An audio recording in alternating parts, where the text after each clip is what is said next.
Oh God, nice and quiet. Good evening, everybody. The sixth regular meeting of the Medford School Committee will come to order. We have executive session at 6. We should be right back here at 6:15. Tonight's March 16th. We're here in the Alden Memorial Chambers, Medford City Hall, and this is also remote participation, and we are recording. The meeting can be viewed on the Medford Public Schools YouTube channel, through Medford Community Media, on your local cable channel, which is Comcast Channel 9, 8, or 22, and Verizon Channel 43, 45, or 47. Since the meeting is also remote, you can click on the Zoom link, and the meeting ID is 98059922000. Member Rousseau, if you could please call the roll.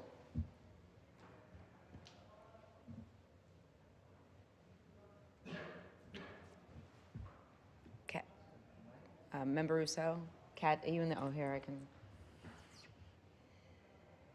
Which number is he? Okay, thanks. Doesn't have the names. Right at 7. Oh. It says request.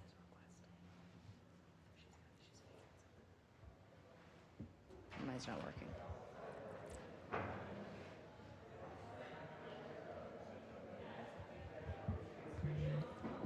Oh, go ahead. There you go, Member Rousseau. Thank you. Member Graham. Here. Member Mastroboni. Here. Member Olapade will be here in a moment. Member Parks. Here. Member Reinfeld. Present. Member Rousseau present. Mayor Longo-Kern. Present, And six present. And student rep. And our student representative, thank you for being here. 6 present, 1 on the way. Some of the student reps are here. Oh, and there's multiple virtual, thank you. Okay, we have multiple student reps on the call tonight, it's a big one. If we can all please rise to salute the flag. I pledge allegiance to the flag of the United States of America and to the republic for which it stands, one nation, under God, indivisible, with liberty and justice for all. We have executive session upon a motion to enter executive session pursuant to General Laws 30A, Section 21A. Medford School Committee to conduct a strategy session on the basis that an open meeting may have a detrimental effect on the bargaining position of the Medford School Committee. Specifically, the Medford School Committee will be discussing ongoing collective bargaining negotiations with multiple bargaining units, specifically SEIU, Local 88, Medford School cafeteria workers. Is there a motion to enter a quick executive session by Member Reinfeld, seconded by Member Mastroboni? Roll call. Member Graham. Yes. Member Mastroboni. Yes. Member Olapade is still absent. Member Parks. Yes. Member Reinfeld. Yes. Member Rousseau, yes. Mayor Longo-Kern. Yes. 6 executive session? Present. Yes, okay. Yes. 7 in the affirmative, 0 in the negative. We're going to go into a quick executive session. We'll be right back. Thank you all for being here. There's some more seats up front if anybody wants them in the back. And we'll be right back.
requesting, and I can turn it on.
Mic check.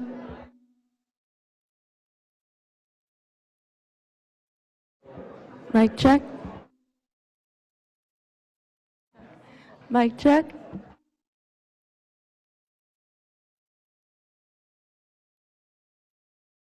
Chairman, so their mics are going to be hot. Mic check.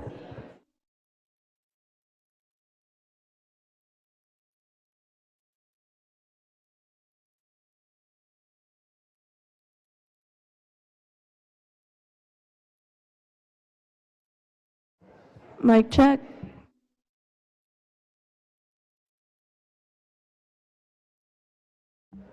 Mic check. Mic check.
Thanks for your patience, everybody. Thanks for your patience, everybody. We're just going to get started. We just met in executive session to ratify the Medford School Cafeteria workers, so congratulations on both sides, and thank you to the negotiating team, Member Graham and Member Rousseau, and staff. Thank you. And Superintendent. Next up, consent agenda. We'll do this quick. Approval of bills and payrolls, approval of budget transfers, journal entry 20729, $114,989.57. Journal entry 20730, $447,401.80. Journal entry 20728, $4,152,943.37. Journal entry 20721, $2,000, and journal entry 20727, $1,000. Approval of donations, Medford High School, Medford Vocational Technical High School Parent Teacher Organization, and $8,000, and Crystal Campbell Medford Strong Scholarship. And the approval of the meeting minutes from our regular meeting, March 2nd, 2026. Is there a motion on the floor or any description on any of those transfers? Any questions? Motion to approve by Member Rousseau, seconded by Member Olapade. Roll call, Member Rousseau, please. Member Graham. Yes. Member Mastroboni. Yes. Member Olapade. Yes. Member Parks. Yes. Member Reinfeld. Yes. Member Rousseau, yes. Mayor Longo-Kern. Yes, 7 in the affirmative, 0 in the negative. Motion passes. We have our reports of superintendent, 3 reports tonight, and first up is our Mustang moment. So I'll turn it over to you, Dr. Galusi. Thank you very much. Hello, everybody. Welcome. This is like my favorite part of the school committee meetings, is starting with Mustang Moment.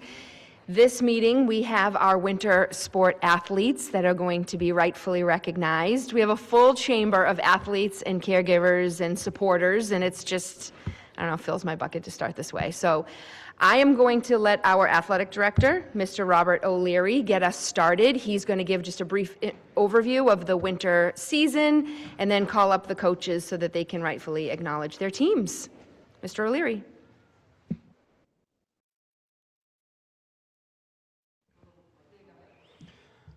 All right, thank you all for having us this evening. My name is Rob O'Leary. I am the co-curricular director, community schools director for the Medford Public Schools. This evening we have all of our winter sports here.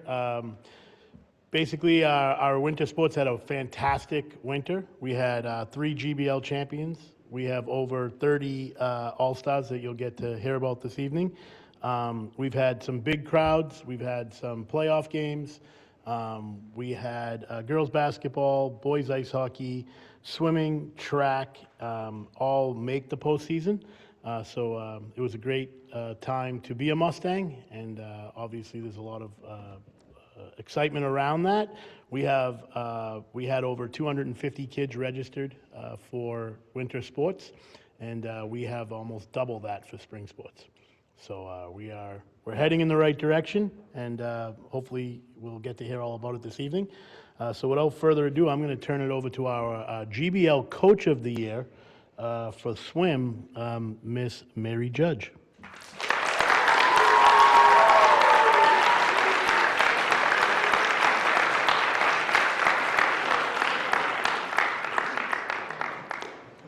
Thank you very much.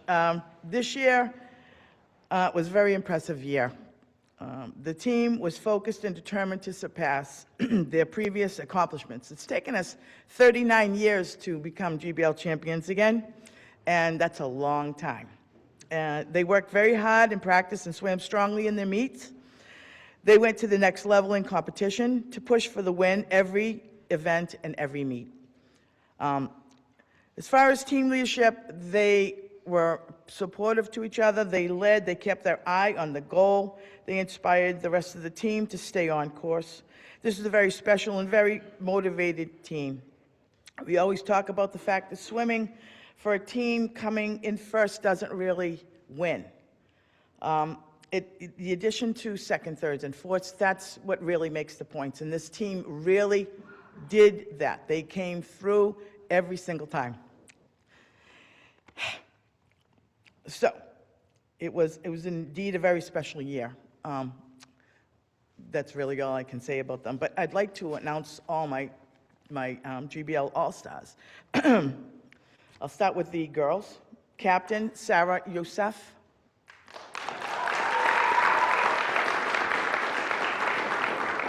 Captain Zenny Viveris.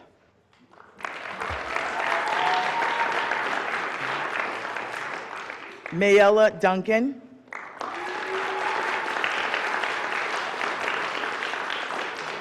Sophia Tisau.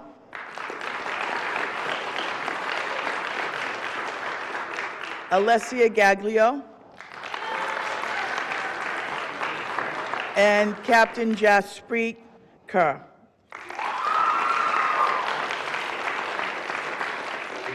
Now for the boys. Captain Cole Brenton Green.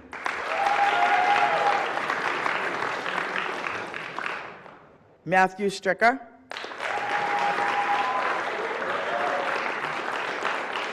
Leonardo Hernandez. Henry Grieger.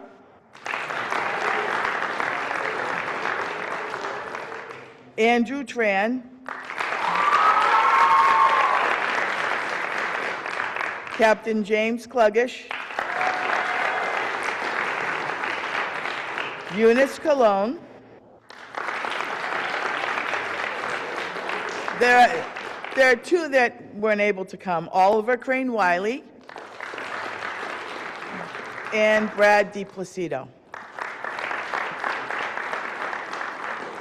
They did very well. Thank you so much. I'd like to send this off to Coach O'Keefe.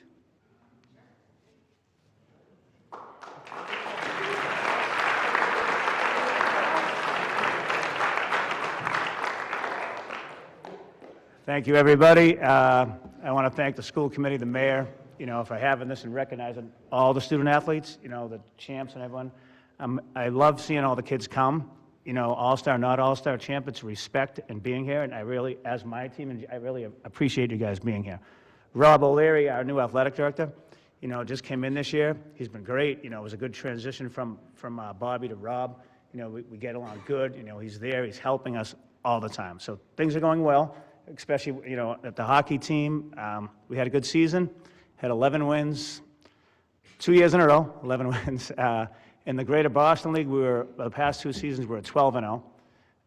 Won the GBL last year, won the GBL this year. State tournament, qualified both years since I've been the head coach. We've competed. We're building, we had a junior varsity team again this year. First time we brought that back, thanks to Rob, he helped. We incorporated the middle school, which has really helped with the 8th graders, getting them involved and having my guys now, talk to them and trying to convince them to come to the high school, which is, I feel like we're going in the right direction with the hockey team. For All-Stars, we had 4 Greater Boston League All-Stars. We had senior Diego Menace, who was the MVP.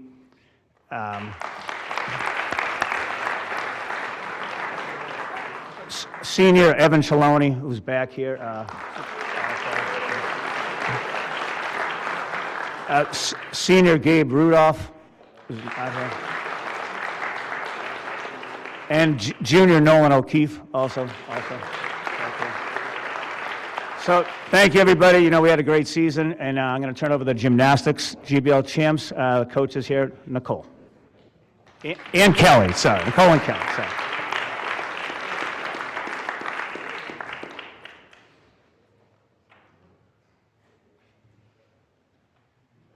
Thank you. Of course, my notes just died. I'm going to keep it short and sweet. The Medford High School girls gymnastics team, we had another wonderful season. We had a great turnout, which was really nice.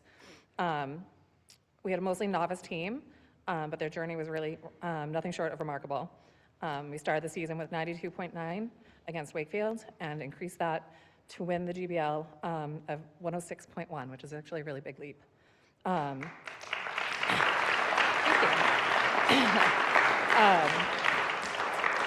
Our captain, Ariana Ramos, did a great job leading the team, with our freshman, Dylan, coming in and surprising everybody. They helped lead the way to do that. Thank you. Those were our 2 All-Stars. Sorry, short and sweet. So, thank you. Sorry, Brittany. Up next is Coach Brittany Lenzilli.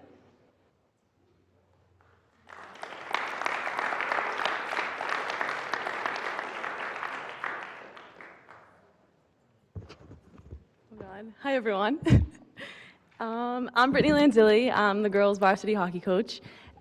We do have a co-op with several different. Is this loud? Am I okay? We have a co-op with several different surrounding towns. So as I reflect on this past season, there really is so much to be proud of. These girls showed up every day, worked their hardest, competed at a really high level, and just put their all into it every single day. The season was successful for many reasons. There were a lot of new team records set, individual records set, and honestly, I was just so proud to be able to coach this group. This season, one of our players, Erin Alves, was nominated and recognized as a Northeastern Hockey League All-Star, an honor selected through nominations and votes from different league coaches. During the selection process, the most notable words about Erin was phenomenal, outstanding, game changer between the pipes. She is the type of player who makes everyone else's job easier and honestly gives our team the ability to compete every single game. In 13 games played, Erin's season stats included 605 shots against 569 saves with a .94 save percentage. Her work ethic and competitiveness sets her apart. She's outstanding in every way and honestly very, very deserving of this award. Congratulations, Erin. Where is Erin?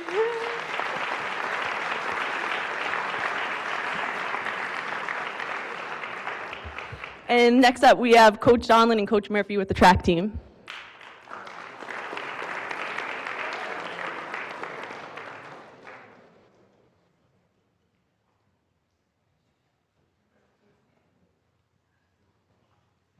Hi, everybody. Oh, can you hear me okay? So I'm Coach Donald, this is Coach Murphy. I'm going to first recognize two boys on our team that received League All-Star awards, and Coach Murphy's going to talk about a couple of the girls on our team that also achieved some pretty high accolades as well. Our two athletes are quite different, but very similar in their leadership qualities. The first athlete was one of our multi-athletes, competed in the pentathlon, almost scoring 3,000 points, which I know many of you aren't really all that familiar with, but it's some of the best all-around athletes in the state, and he qualified in the top 20 of those athletes, so that's the high jump. It's a lot of events. He won most of the events that he competed in at our league meet, so he was selected as an all-star. All around, just a great leader, huge role in the team, doing a lot of the events that are some of the most difficult and for years, the thankless events that come up in the field category of track sometimes, and we're going to miss him deeply. The second athlete to recognize is Adam Lewis.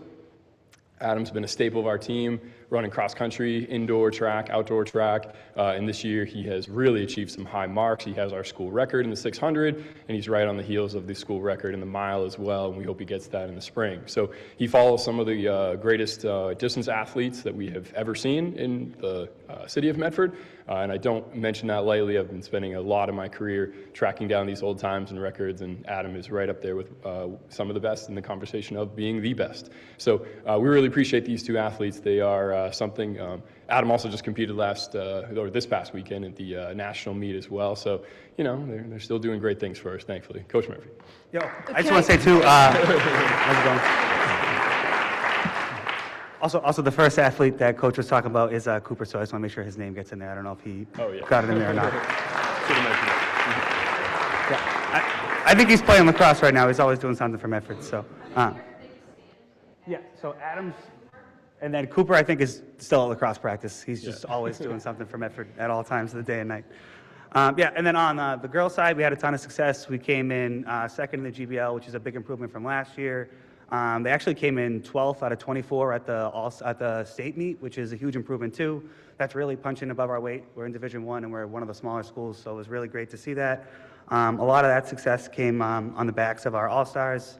They did a really fantastic job. We had Nora Burson, who broke our school record in the 300 and was part of our 4x200 that broke the school record. We had Isabelle de Souza, who ran the 2 mile for us. We had Anicia Pierre and Lena Gomes-McDonald, as well as, Sydney Koffel, who's in the back right now, probably about to kill me, who all ran that 4x2 together. They competed all the way till the national meet on last Friday, and they did a fantastic job. So overall, great season for the boys and the girls. We started again today, so we're right back at it. A lot of these kids are taking a week off because they competed all the way till last week, and then they're back at it again. So we're really proud of our girls and our boys, and I think they had a great season. We're going to hand it back to Mr. O'Leary. Yeah. Take a step forward, take a step forward.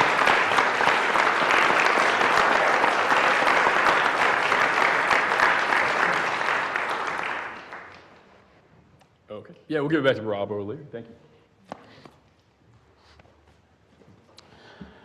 Our boys basketball coach was unable to be here tonight since lacrosse started this afternoon. He's also our boys lacrosse coach. So I'm going to do the honors of introducing two of our all-stars for the boys basketball team. Boys basketball missed the playoffs by a game this winter, so hoping to improve on that next winter. They had a couple of big wins towards the end of the season and won their last game of the year against Lowell Catholic. So our two all-stars from boys basketball were Tyler Cofield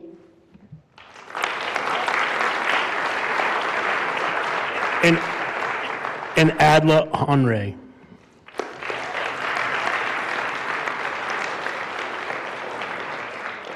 I'm also going to take the pleasure of introducing the girls basketball team as well, as our girls basketball coaches at work. Some of these girls are probably still at lacrosse and softball, but the girls basketball team qualified for the state tournament again this year. They had a big wins against Malden towards the end of the season. They also had wins in the GBL versus Revere. They had a very tough schedule this year, which non-league schedule, which was a little different than what they've played in the past. So they did qualify, and they in the last week of the season beat Mystic Valley twice, beat Malden, beat Revere to qualify. So they had a very good end of the season. And our first-year coach, Sherelle Sanders, we have three all-stars from the girls basketball team. We have Joy Richley,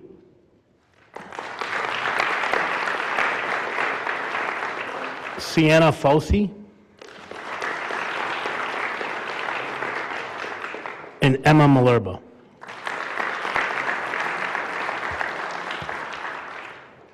That's all of our all-stars for this evening. I just want to say again, thank you for all your support, all the administrative support at the high school. There was hardly ever a game where we didn't have an assistant principal, associate principal, or principal there. And the kids really love that, and they love all the support they get from the city of Medford, and hopefully we can continue that. Do we want to do pictures now? Okay. So we'll do pictures. We'll start with the swim team. GBL champion and Yes, coach of the year. swim team, come on up, and congratulations, everybody.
Okay, next up, we have the MCAS Flex Pilot from Medford High School. I'm going to invite up Mara Cabral, our principal, and David Bloke, our assistant principal. I'll turn it over to Dr. Galusi first. Thank you so much. As Mr. Bloke transitions from honoring all of his high school athletes, I just want to mention that Assistant Principal Mr. Dave Bloke is here, who will be primarily presenting. We also have Principal Cabral joining us virtually, so she is here as well for any questions. Just a very brief frame before I turn it over to Mr. Bloke. We presented several times to this board last year over the state law now around MCAS requirements no longer being the driver to graduation requirements. So the high school staff administratively have worked very diligently throughout this past year implementing the new graduation requirements, and part of what they're here to frame today is a pilot program to make sure that they are doing everything they can, not only implementing the new regulations, but as noted, and just want to frame again, that MCAS may not be a requirement for graduation, but it is still our measure for accountability per the Department of Education. So it does matter how students are performing. It is a good measure for us to determine how grade level standards are being met here for us in Medford Public Schools. And so really to make sure we're putting students at the center, Mr. Bloke and Principal Cabral have a pilot incentive program to discuss with you this evening for your approval. Just checking this is on. Thank you so much, Madam Superintendent, Madam Mayor, and the members of the school committee. So we have Ms. Cabral on Zoom as well. I just want to make sure she's able to speak, because I may call on her a few moments during my presentation. I'm here. Can you hear me? Great. Thank you, Ms. Cabral. So you have the proposal in front of you. I'll read through and give a little added context to some of the items that are on the proposal. So the first thing, just to clarify, this is just for high school, and we're proposing just for the math test, which is coming up on Tuesday and Wednesday, May 19th and 20th. That is a test that's specifically for 10th graders. And what we're hoping to launch is a late entry schedule for non-testing students on these days, and the first proposal is just for those math days coming up in May. And the overall purpose, as Dr. Galusi mentioned, is to ensure optimal testing conditions, maintain equitable access to instructional time, and support the school-wide operations while we have MCAS occurring. So, for a very long time, or really since MCAS began, we've done MCAS where we run MCAS, but we also run school. So this is a way of trying to run MCAS and prioritize it and modify the school experience for other students who are not testing in order to optimize the MCAS experience for those who are.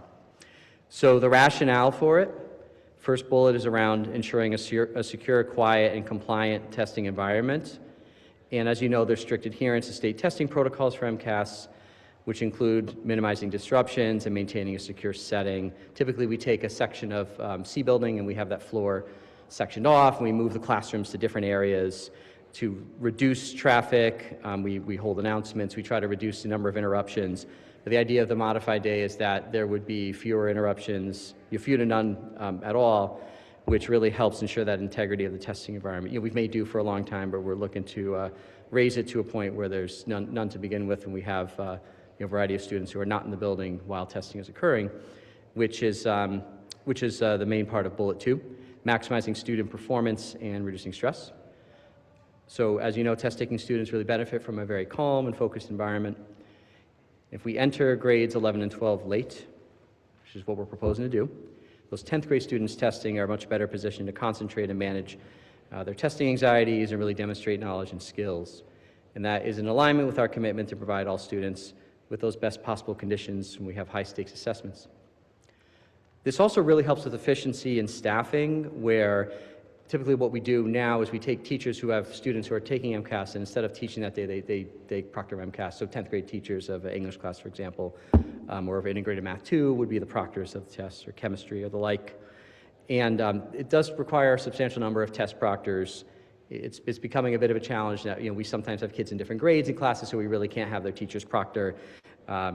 If they're, say, our 10th and 11th grade in a class, like, for example, like a world language class or some of our math classes, and, if you go to a modified day, you really have staff at the ready, and those individuals can really help. They're not rushing between classes, they're just there to proctor. And, on regular school days, if we keep a regular day, the staffing needs compete with the regular supervision and instructional demands of the whole school. So that late entry schedule helps ensure adequate staffing for all rooms, good compliance with required accommodations, and also appropriate monitoring of all the students in the school without compromising the safety and supervision of the broader student body. So fourth section's on students who are not testing during MCAS. As I mentioned a little earlier, they typically have to be relocated, especially if they're in that part of the building where we're doing testing. So they need to be reassigned to different rooms, teachers and students. And there are some disruptions natural to that. Again, we do our very best. We've always made do. But it's something where there is a kind of a natural shortening to their experience or disruption that needs to be managed. That's, again, in a different space. It's not your everyday space. So if you have a planned late entry, that maintains continuity and quality of learning by allowing students to follow a normal schedule once they arrive, rather than experiencing potentially fragmented instruction. And the fifth bullet is really, we know this is happening in lots of Massachusetts high schools, and it's something where it's become recognized as effective. And for the bullets mentioned, it's something that we believe is really going to help us out. So in terms of the implementation plan, I'm going to go through some of the bullets here, and also in some of these bullets, certainly allow Ms. Cabral to enter into the conversation if there's any specific information that I don't hit upon Ms. Cabral. So the details of the implementation plan, you would have all testing students, so 10th graders, arrive on the regular time and begin MCAS promptly. As the day begins 7:45, they would enter into their testing and begin the test. Those who are in grades 10 and 11 would follow a late entry schedule where they arrive at the conclusion of the testing window, which is around 11:27 when we have our first lunch block. And those students in the morning would engage in something that is an asynchronous college or career exploration activity, which to some extent would mirror like what we do on C3 Day in the fall, an activity where they do something not in the regular routine in the morning, but something that's still beneficial for them in college and career exploration. Grade 9 students will be in the building. The difference for them is that they'll engage in community building, freshman seminar, advisory-like activities that take them through the morning. So they are actually in the building. I didn't mention that earlier, but that's something where they follow a normal schedule, but have a modified experience for what they're going to be doing. In terms of transportation, our plan is to work with Mr. Schwartz in the transportation office to come up with a specific plan for how to support getting students to school if they have a late arrival. And as you know 9th and 10th grade are coming on time as usual, but this would be something that could potentially impact 11th and 12th. Ms. Cabral will tend to communication to families, students, and staff well in advance, seeing that we're still about 9 weeks out from testing. And our attendance procedures would be adapted to reflect that adjusted schedule, so students would, there'd be some process for identifying what they did in the morning and then counting them as present, so long as they fulfill that. And also something that's important is that if a student, any student, does not choose into the late entry schedule, we will come up with a contingency plan to allow those students to participate for a full day. And what we hope as outcomes with all this is that we'll see improved testing conditions and improved test performance for all of our students who are testing. We'll see better compliance with MCAS security and administration protocols through that more secure environment. We'll see increased efficiency in staffing assignments, reduced disruptions to the overall school community, and enhanced equity in instructional time for non-tested students. So again, we feel this is the best interest of our school, particularly our students who are testing. So we respectfully request your approval on this pilot program.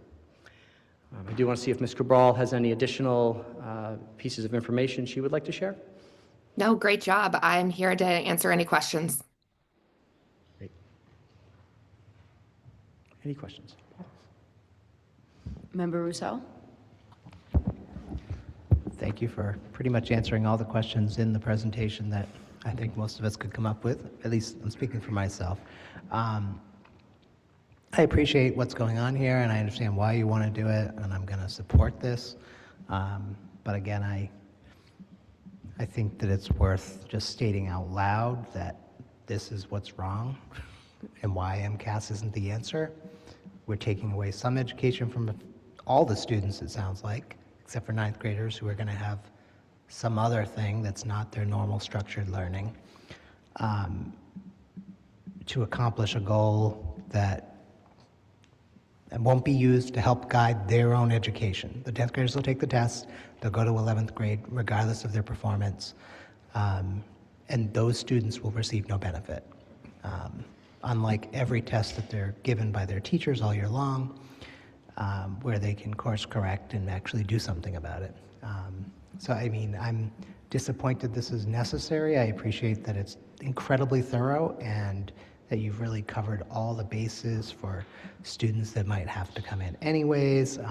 You know, my daughter is in the biotech for the last 3 periods of the day, and she's a senior. She's not coming in at this time to have lunch.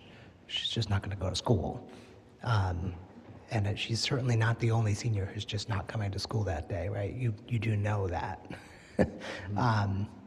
Attendance will be terrible for students, especially the seniors, who can sign themselves out or have permission to be let go by their parents already. So I appreciate the thoroughness, and I'll certainly motion to approve. Do we have to vote on this? I'm sorry, I don't know. Do we need to vote on it? Yes. Okay, well, I will motion to approve this with many misgivings, but nothing to do with you or Ms. Cabral. Thank you. Thank you, Paul. Dr. Lucy, and then I saw Member Parks' hand, and our student rep would like to speak. I just didn't know if Principal Cabral wanted to address, or Principal Cabral, could you speak about the vision of the freshman seminar, or the role that you want the freshmen to have in your bigger vision for this? Yes, so we do want to take advantage of having freshmen that can be together for a few hours. We never have time in whole community with any grades, so we would take the opportunity to hold a seminar with them where we would focus on healthy decision-making, time management strategies, and goal setting for their high school career and further. We also would take some time in that time to do MCAS bio prep, because they will have MCAS testing in June. So we plan to do a fun interactive Jeopardy game with them. And then community building activities, which I think is so very important, especially for grade 9 students as they're forming friendships in a large high school. Thank you. Member Parks? I know you said that there's other high schools doing this program currently. Do they have any data on kind of how many students are coming to school at halfway through the day, to Member Russo's point? I think we can look up and report back, if that feels, yeah, there's nothing I have offhand. Yeah, and I do think, you know, with messaging and so forth, and we do have a attendance policy per class. So our attendance policy, if you miss a certain class, it counts towards your 3 absences. So I think like just making sure that I'm communicating, making sure that I'm, you know, emailing in on announcements for juniors and seniors, because I definitely can see that as a concern. But making sure that I'm communicating what our attendance policy is per class period. I think with having them come in at lunchtime, it's a clean break where they will have a full afternoon to engage in period 5, 6, and 7. They may not choose to come for lunch, which is okay, but hopefully getting them there for the 3 periods at the end of the day once school resumes for all students. Alachi, would you like to come up, and then Member Mastroboni?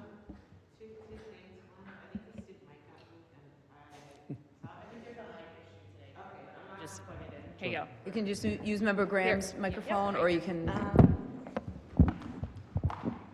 So most of these things are not significant, but I do think that they warrant mentioning. I was just looking through the materials that were provided, and in there that's linked to sort of what the activities will be. I can see. I'm being pulled up right now. That just says late activity. I brought this up with Galusi earlier, but it says late activity entries for juniors and seniors, and then also includes freshman information. I don't think that matters very much, but I just want to make sure that that is known. Additionally, I want to agree with my fellow member here. I think that making sure that this is a really evidence-based approach is important. We want to look at what other districts are doing. We want to look at, I definitely agree that there are reasons why this can improve scores, but we want to make sure that that is actually seen in other districts who adopted this, because it is a big change, and it's not like it requires zero effort to go and do this. So I think that would be something that I would want to see just in this effort. I don't know if that is, stuff that you've already done, but I just think that that's important. I think that's my major concern. I appreciate that, and I agree.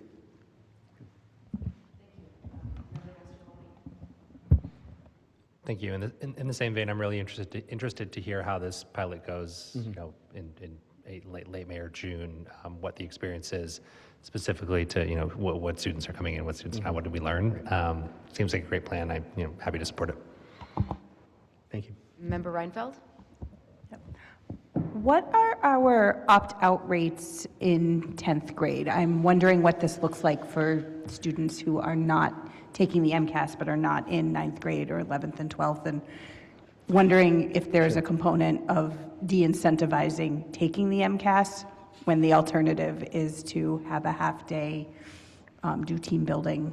So what does it look like for 10th graders? So there's very few, I think that's also a report back on exact numbers, but there are none that I know of who used, who said they were opting out. I think we carried a few absences.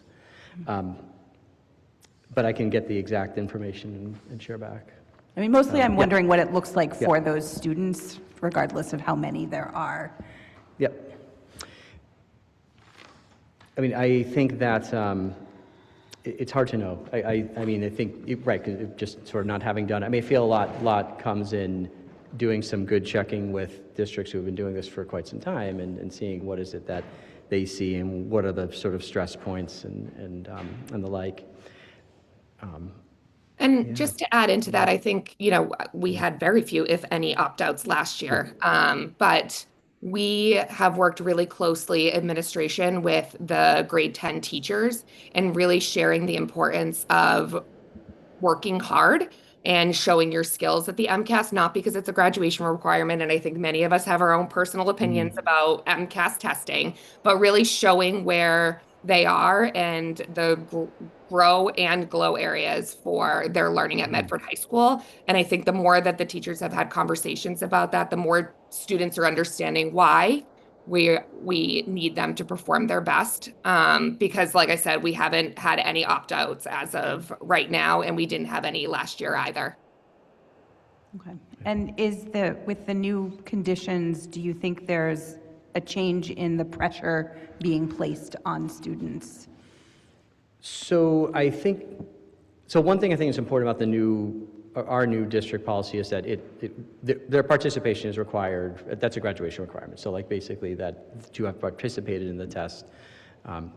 And we are all encouragement and all prep and trying to boost them to do the very best they can to, have the success to build up their own resumes, to take pride in what they accomplish. I feel like, it's a hard question to know exactly what types of pressures they're feeling. They're certainly not feeling the past pressures where it's sort of, what could really feel like a do or die.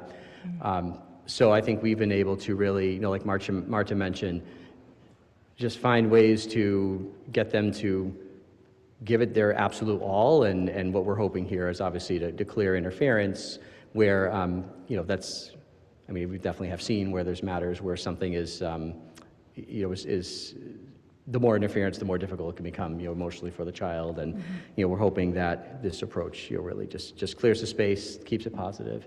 And I worry less about sort of the opt-outs. It's not something we've really had to deal with in the past. And maybe that was because it was always required and, everyone sort of says the same thing in preparation for it. Through the chair, could I just extend one thing to that? I know it's been said, but I do want to just echo, and I completely understand the different feelings or beliefs that people bring to this, but we're still a public school system. We are still bound by the Department of Education's regulations, and they are using MCAS as part of our accountability measure. So there are many professions in life in which there are regular testing opportunities or requirements in order to keep licenses, in order to qualify for the profession. So I also think, like, even at the younger ages, teaching students, to Mr. Blauk's point, how to persevere and how to have adequate test-taking skills is important. I think part of this pilot is to the work that Principal Cabral just talked about that she's doing with the grade 10 team. MCAS is not an organic situation. Students take their tests with teachers. Part of this is having that kind of 360 view for students so that they're not just in a room with a proctor. They're in the room with their teacher, or they have eyesight of their teacher who has been the one teaching them through the year in that said content area. And part of that familiarity is, we're hoping, going to be a little bit more effective in having to do the MCAS for our students. I would say personally, my students did attend a district in which this was used. And so the late entry arrival was something that my own children encountered, but I would say they did not have a freshman seminar. And I think they would have really benefited in their freshman year from some conversations around decision-making, executive functioning skills, team building. Freshman year brings a lot of developmental, issues and insecurities. And I think having space for just freshmen to come and be able to work with staff and one another is just going to benefit them throughout the high school trajectory. But we are happy to provide not only the data from other districts around the effectiveness, but to Member Mastroboni's comment too about what's the data for that lived experience after the fact. Oh, I was just going to say yes, and I appreciate how thoughtful this is, and I support piloting it, and with any pilot initiative, I want to hear how it goes after the fact. Sure. But I know my colleagues have a couple more comments and questions. Member Graham and then Alachi. Thank you. I am just connecting all of this to a presentation that Dr. Talbot gave us a few weeks ago, actually, and she is the first person who has made MCAS sound relevant to me in all of these years.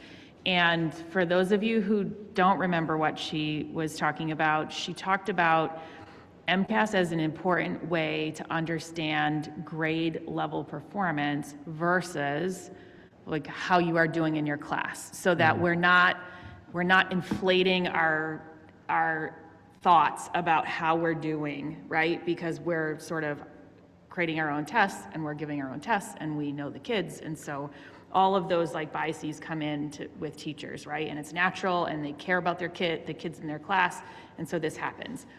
And MCAS gives you like sort of contrasting data that says, well, we may all be getting A's, but are we on grade level, right? And that's like the first time anyone has said anything compelling in all the years to me about MCAS. Having said that, I had a conversation with a parent just yesterday who was saying, we were talking about SATs, to your point about like testing, right? And like, how is my student a straight A student but can't crack a certain place on the SATs? There's grade inflation happening that is making us artificially believe that this student is somewhere that maybe they're not, and the standardized test sort of like lays that out, right? So all that to say, like, MCAS is what it is. We have to do it. I'm totally fine with that. I'm totally fine with late entry. The last like kind of connecting piece for me is several years ago, we asked for like a list of like the testing and the preparation for testing. And I want us to revisit the excessive preparation for testing. So if what we care about is our students on grade level, we should be able to assess that whenever it is. We shouldn't need 27 practice tests. We shouldn't need an MCAS prep class.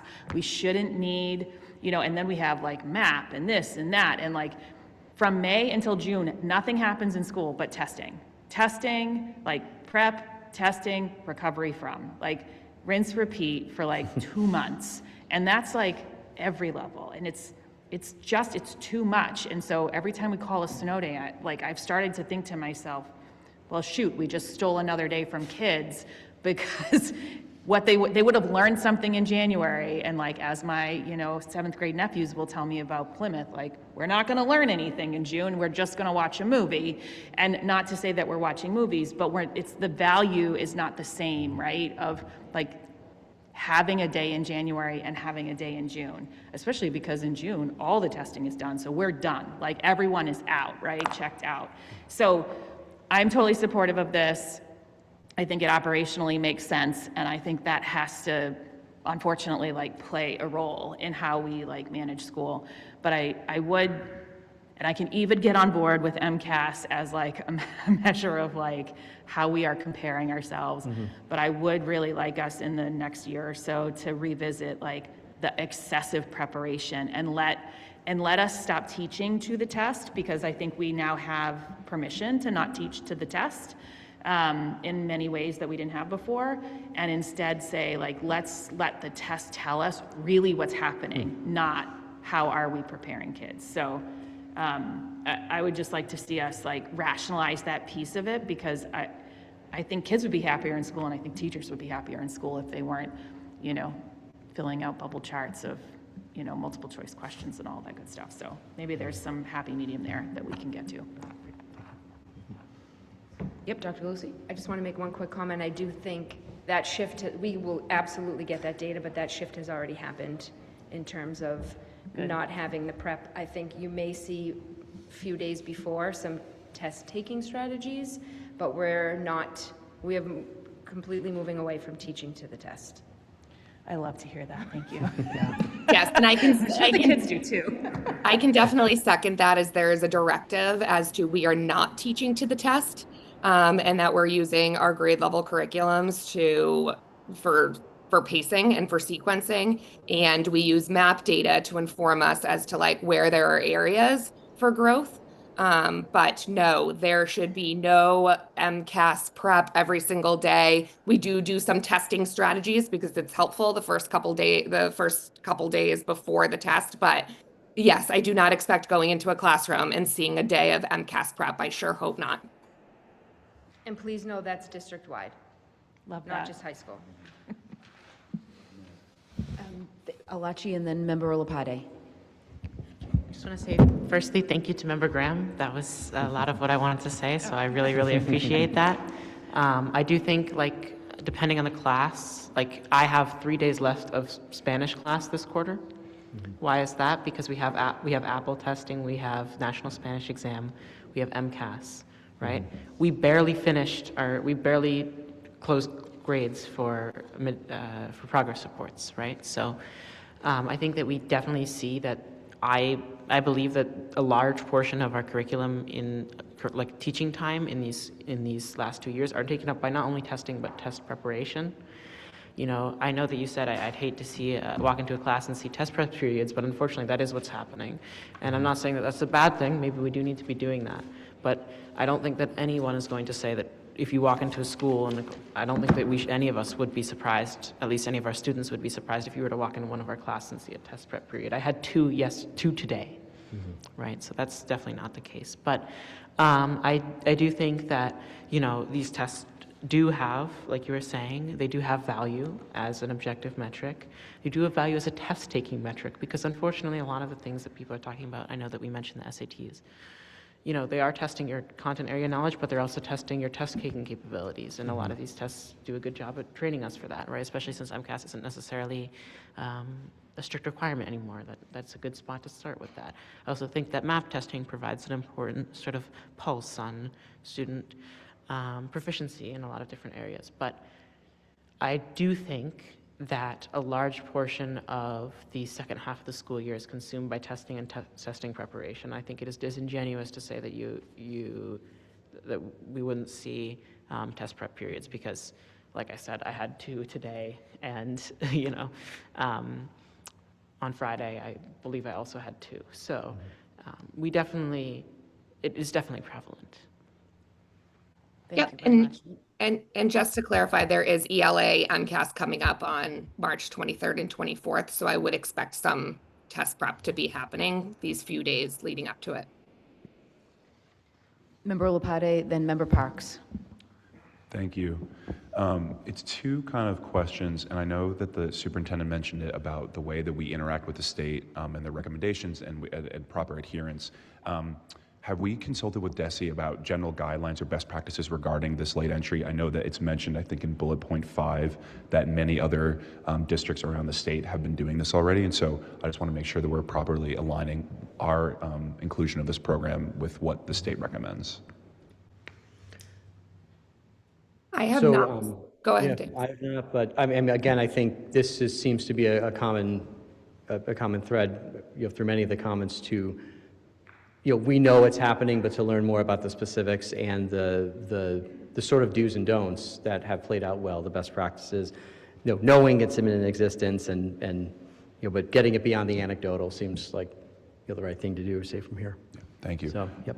And then the other question, it's more just an observation. I know that some community members are rightfully so concerned about safety and security of the schools when people are entering or exiting based off the time of day. Generally speaking, with students all entering at the same time, there's consideration from professional staff about watching doors and the security of that. With students entering the building at a different time, is there any consideration, and again, I know we're talking about this as a pilot, so we're going to be considering this, about making sure that we are being careful about the folks who are walking in the building, making sure that they're who they're supposed to be. Again, I'm very glad you brought that up, as we need to look at that 11/27 as another start on these days, and to line up security and administration accordingly. So, no, I appreciate that, and I'm right there with you. Absolutely. Thank you so much. Thank you. I just want to know, Marta, if you want, Principal Cabral, if you want to comment on that. I do know the arrival every day, the administration leverages the administrative assistants in the office, and they are in the lobby, present for when students come in. I'm assuming that that is a similar process that they would follow on this day. Yes, so we would only have one entrance into the building. Normally, we have several doors open in the mornings before school starts, so they would all enter through the main lobby, where we would have to track their attendance for the day by our administrative assistants. Wonderful. Thank you. Member Parks? Just a quick question. The yellow school bus late arrival, is that something that is feasible? Has that been explored? And then, go ahead. So being on Zoom is just weird. I apologize for interrupting. I had spoke with our transportation manager before I had even written this proposal, because I thought that there was no point if I hadn't. And he said that that shouldn't be a problem because all the other school buses would have already done their drop-offs. We still have logistics to this. Before any messaging goes out to any caregivers, we would make sure that we do have secured the yellow bus for our students. And we are working with the MBTA as well to see if they'd be able to do what they normally do and drive up to the high school to do the drop-off. If not, there is drop-off at the bottom of the street. Perfect. And I just want to say this was laid out so clearly and easy to understand. And as a nervous test taker, it's an awesome proposal. So thanks. Appreciate that. Thank you. Thank you. I think we have a motion on the floor by Member Rousseau. Is there a second? Okay, Alachi? One thing was that I just wanted to emphasize that when I said earlier that we should look at the data for other districts and see if this improved. I believe that that is something that should be looked at before we agree on passing this motion, because I think that we do not want to, pass something like this and then go back afterwards and see, hey, this this doesn't necessarily cause meaningful improvement. I don't think we're going to see that it's detrimental necessarily, given that it's so widely prevalent, but I do think that is an important consideration before necessarily this gets voted on. One of our other student reps was saying that they personally feel that a lot of the fact that we administer so many tests and the fact that like calls attention a bit to the fact that MCAS doesn't necessarily matter as a graduation requirement. Like I think they said that maybe people feel a bit tired, especially just because they're being tested so much. And like a lot of the AP tests, for example, you only really start reviewing, a couple, like a week or 2 or 3 before the actual test, right? There isn't this sort of constant, let's write an MCAS practice essay in December sort of situation. I believe that is it as of this point. Yes. Thank you much. Dr. Galusi? The only thing that I would say, it's a very valid point, but there is also a lot of planning regarding the transportation piece. I did want to mention that Mr. Evan Schwartz, who was our former transportation manager, has left the district and relocated. So we have gone through a search process, and Ms. Ina Williams has been hired. She has extensive experience in this transportation field. She has worked for 2 to 3 other school districts. I believe she's starting Monday, the 23rd, so we will make sure that we introduce her to this body and to the community. She will take over a lot of this work that Mr. Evan Schwartz has done. So there is a little bit of that overlap in terms of making sure that she's brought up to speed, having conversations with both Eastern Bus as well as the MBTA. And I think we were very intentional on calling this a pilot. We're asking for your approval for a pilot program, not for something that is permanent. We want to see how this could potentially work to benefit our students. We are happy to keep regular data and evolve and adapt this idea as we gather that data. But I would ask that we do motion so that we can begin planning and we don't have a short runway to just make sure that this could be an effective pilot. But I'm definitely happy to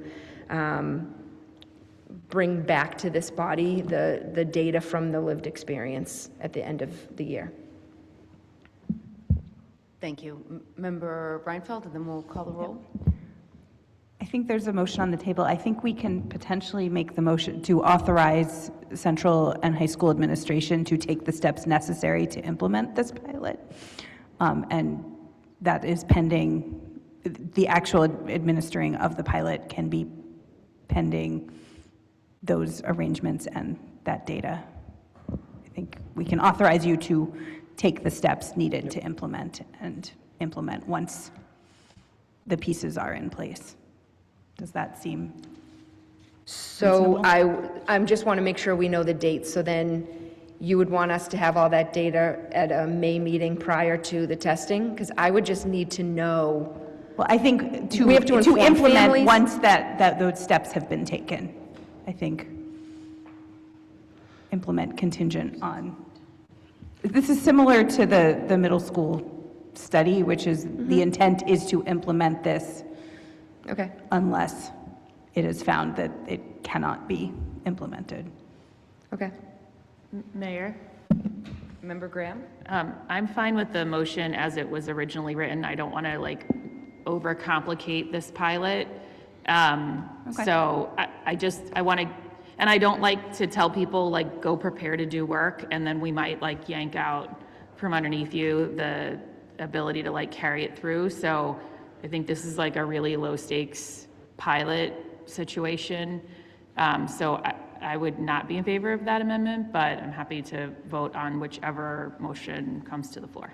It's fine. I was looking for compromise. I am also comfortable with the pilot as written, so. Alachi, before we call the roll.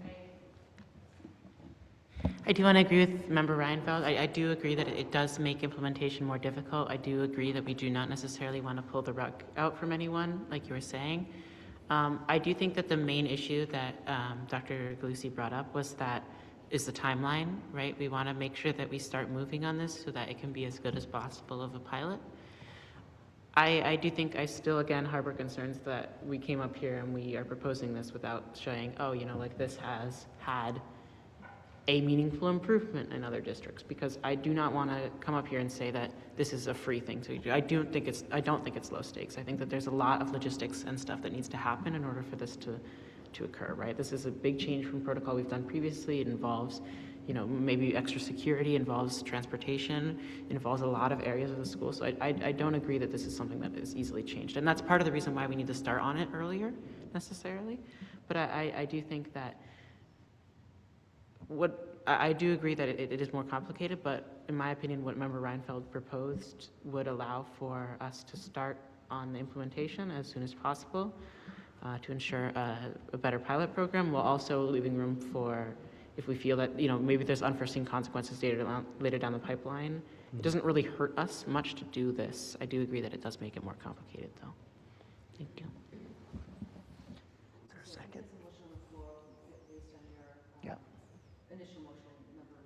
Yes. Is there a second? Is there a second? I think that was Member Graham, second. Original motion. All those in favor? Aye. All those opposed? Motion passes. Thank you, everybody. Thank you, Mr. Paul. Thank you. Principal Block. Thank you. Assistant Principal Block, and thank you, Principal Cabral.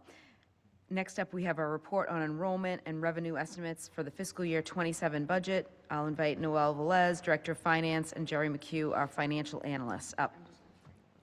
And I'm going to turn it over to Dr. Galusi to start us off. Thank you. Thank you so much. I just wanted to provide a little bit of context and thanks to Budget Analyst Mr. Jerry McHugh and Finance Director Mr. Noel Velez. They have done a lot of work and had several meetings. There's still many more to come, but I do want to just say thank you to them for their leadership and their collaborative work. They've had lots of discussion and meetings with school leaders, department leaders, central leaders. It's been a real partnership and a collaboration. In tonight's presentation is the first of a series, as we have here in Medford, that you're going to see, that's going to ultimately lead to the district's formal budget proposal. Our goal this evening is to just begin laying the foundation to this work by providing a conversation for everyone around the key factors and things that are leading into our budget development. And I just wanted to make sure that I said thank you. It's a lot of work and a lot of meetings, and I greatly appreciate it, so thank you. Oh, thank you very much, Superintendent. Thank you, everyone, for attending today. I know I'm very excited to get this, all this hard work put in a presentation. Sometimes it doesn't fully come through, so we're going to try our best here, both by presenting, having what we feel are transparent slides, and of course, answering any and all questions you all have. Today we'll be going over enrollment projections for Medford Public Schools, our Chapter 70, special revenue funds, grants at both the federal, state, and private level, revenue fundings, where we are currently sitting in some of our revenue balances, net school spending, and just a preview of new spending, which will be part of our next presentation of Committee of the Whole. And with all that being said, I'm going to turn over to Jerry right now, who will go over the enrollment and how we came to this process. Thank you, Noel, and thank you for making the time for this meeting. And this kind of follows a practice we've been utilizing over the last 3 years to talk about the kind of the external factors that influence our budget development. I'd also like to thank our principals and directors throughout the district who have participated in many meetings and have come prepared to describe their needs, and kind of working with us, will continue to work with us as we develop a final recommendation from the superintendent. So the The first thing we do is when there's every school district files quarterly enrollment reports. We look at the October 1 report because that report is the foundation of the foundation budget development, which is part of the Chapter 70 program. One thing we're looking at is the births that are associated with the birth year that's associated with the students entering kindergarten next year. The births are down from the prior year by 110. I will say that we just as a general comment on enrollment, we began to see a trend in 2024 that influenced us to think about that we were on kind of an upward trajectory with enrollment, particularly in the low grades. And that trajectory appears to have peaked off. For some of our schools, the kindergarten enrollment that we predicted did not materialize. So as we do every year, we get a fresh set of enrollment numbers on October 1, and we recalibrate our model to account for that new enrollment. So we're using 50% of the births 5 years ago to predict the total kindergarten enrollment.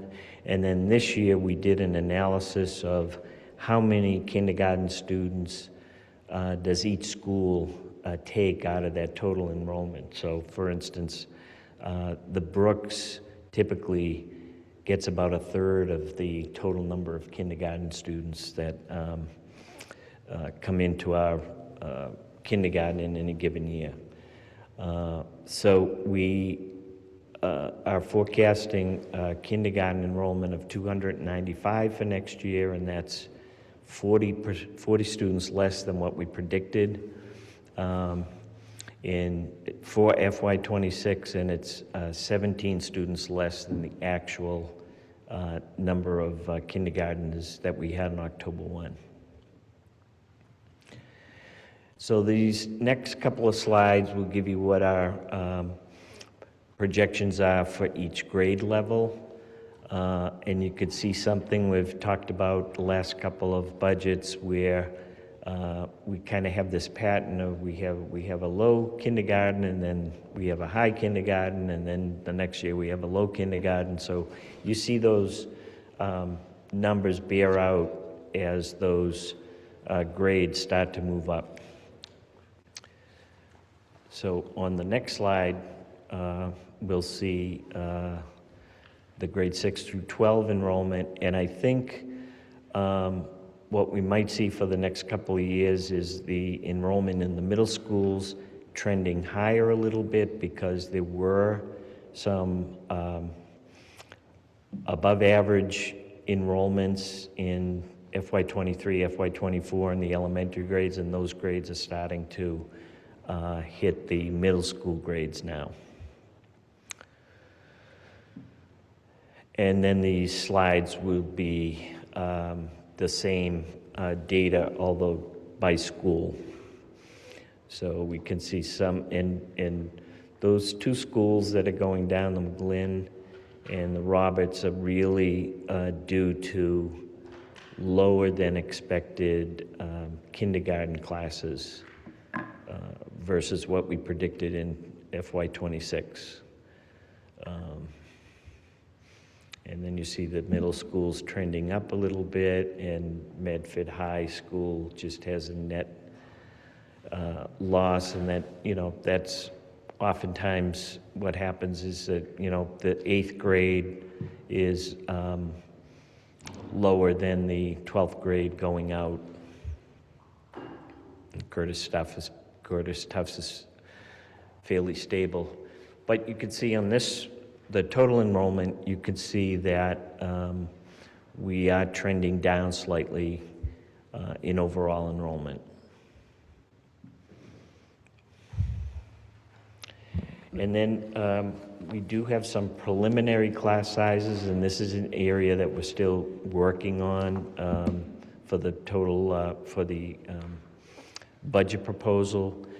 But the two numbers represent what the class size is for regular ed classes, and then the second number is an assumption that any student in special needs sub-separate classes or newcomer classes, when they go to specialists, the goal is to have those students included with the regular ed students, and so this suggests that if the maximum amount of students went into those specialist classes, what would the class size look like for the specialist, from the specialist perspectives. And you can see the differential for the 3 schools that have the newcomers program, because that's a little bit larger population.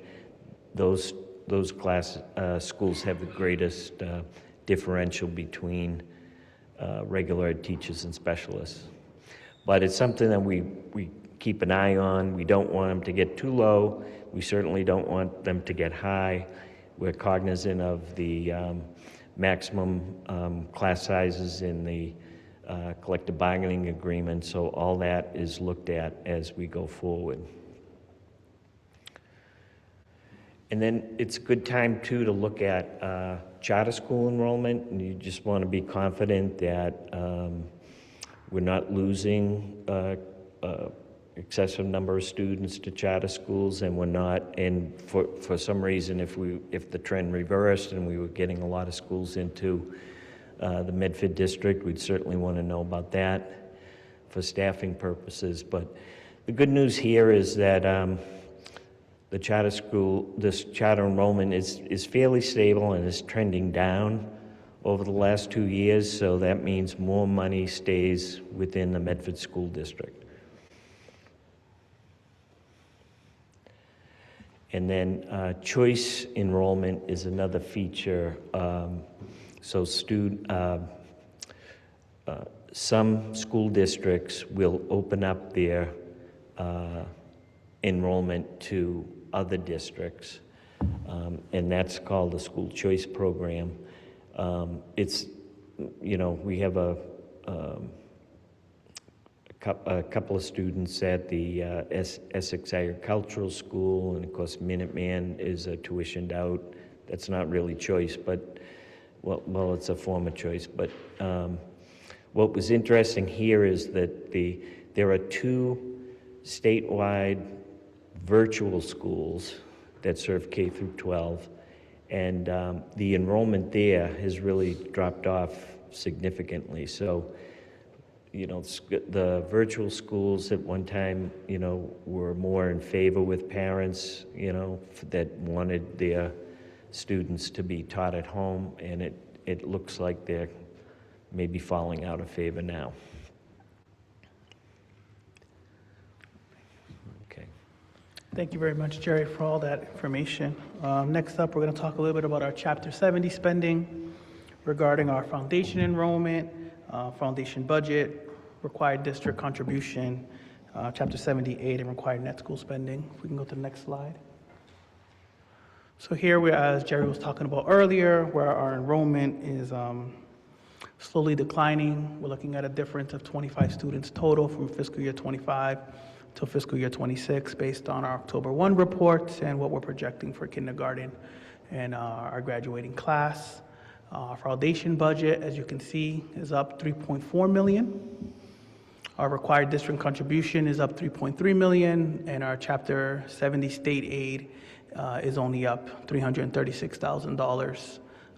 Required net school spending, which is something that we do, we as a school district have to spend this amount of money at minimum, required as a state as a whole for us to keep to be DESI compliant, and we do this through our end of year reporting, where we show DESI that we have met these needs through making sure every penny that we do have is spent properly for all of our student needs. And next year, we're projecting $83 million, so a difference of $3.6 million from from what we'll be reporting and this October when fiscal year 26 funding numbers will be uploaded into the DESI portal.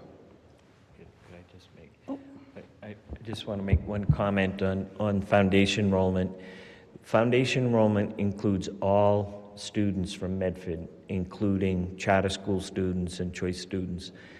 The earliest slides on enrollment is just our district, so that will, you may notice that there's some differences between this enrollment total and the district enrollment, and that's what accounts for it.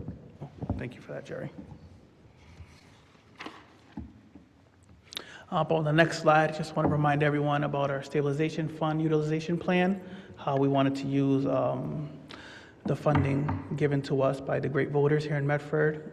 So right now, in this fiscal year, we'll be adding approximately $1,085,000 into our budget, which will give our total budget fiscal year 26 of $86,575,549, and will give us an extra $750,000 for next year's budget, and then the last piece of it will go into fiscal year 28 of $350,000. But this is just something to keep in mind as our base budget continues to grow, and how we're going to continue to utilize the stabilization funds regarding our teacher steps and lane increases, and also some of the new stipends that we added to our CBAs. Next up, we're going to go over some special revenue fund accounts. These are accounts that we keep track of, that we report to DESI, but are not part of our general ledger. So we have IDEA, which is part of the special education program. Currently, we were awarded $1.3 million within this budget. We have some staff, 1.75 to be exact. We keep out-of-district tuition here, collaborative and non-collaborative schools. We use this grant also to pay a lot of those tuitions, which is very helpful. We have, of course, our ESSA, Titles 1, 2, 3, and 4, which came in at just over $1 million. We have a lot of our Title I reading teachers on this grant. We also provide supplies and materials that the superintendent and Dr. Talbot deem best qualified to help support Medford Public Schools throughout this fiscal year. We've got, of course, our Perkins CTE grant, which is overseen by Chad and Susan Callahan, came in at just over $500,000. We do not put any salaries towards this, as this is mainly used for our skills grants, which we buy supplies depending on each program. This year, Chad has been using that for our sheet metal and our automotive program to update a lot of their equipment. And we also put in, hoping to get back some information soon from DESI, we put in for next fiscal year a new Perkins expansion grant for $2.2 million, which we're hoping will fund a new plumbing program that we believe will not only get our enrollment up, but also keep some of our students who were not able to get first choice in other programs such as electricity and carpentry, which we know are at full capacity right now. So we're hoping that if this grant gets through, we'll have a new plumbing program to provide for our students, and also other funding opportunities for the CTE to continue to grow as we're looking forward to the expansion of the program as a whole with the new school being built. Next up, we got a couple other small federal grants that we got. We got a special support earmark grant, which we bought a vehicle for the Curtis Tufts, and we also bought some sound equipment. We have our McKinney-Vento homeless education, which is used to support any student who is homeless for anything that is not deemed within the school district, so any type of after-school transportation, after-school programming, tutoring, things of that nature. We can support them to continue to make sure that they are still included in the community, even though they may not live here for the moment.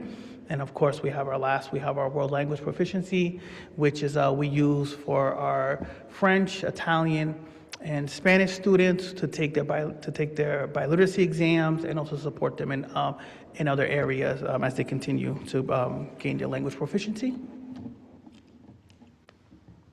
Next up, we got some state grants, of course. We got Circuit Breaker, which is our reimbursement for anything that DESI deems special education reimbursable, whether it's through our transportation funding or services we provide for special education. So this is kind of almost as a reimbursement where we put in, Joan does a fantastic job of uploading all the data. Once they receive it, they spit it out and they give us a certain percentage back. So we got back 3.1 million, which Joan and myself used to support any expenses that we either are not projecting, we did not budget for because we had a late move-in, or we had a student who went to another collaborative or even a private school, which the tuition may have been higher than we originally budgeted for.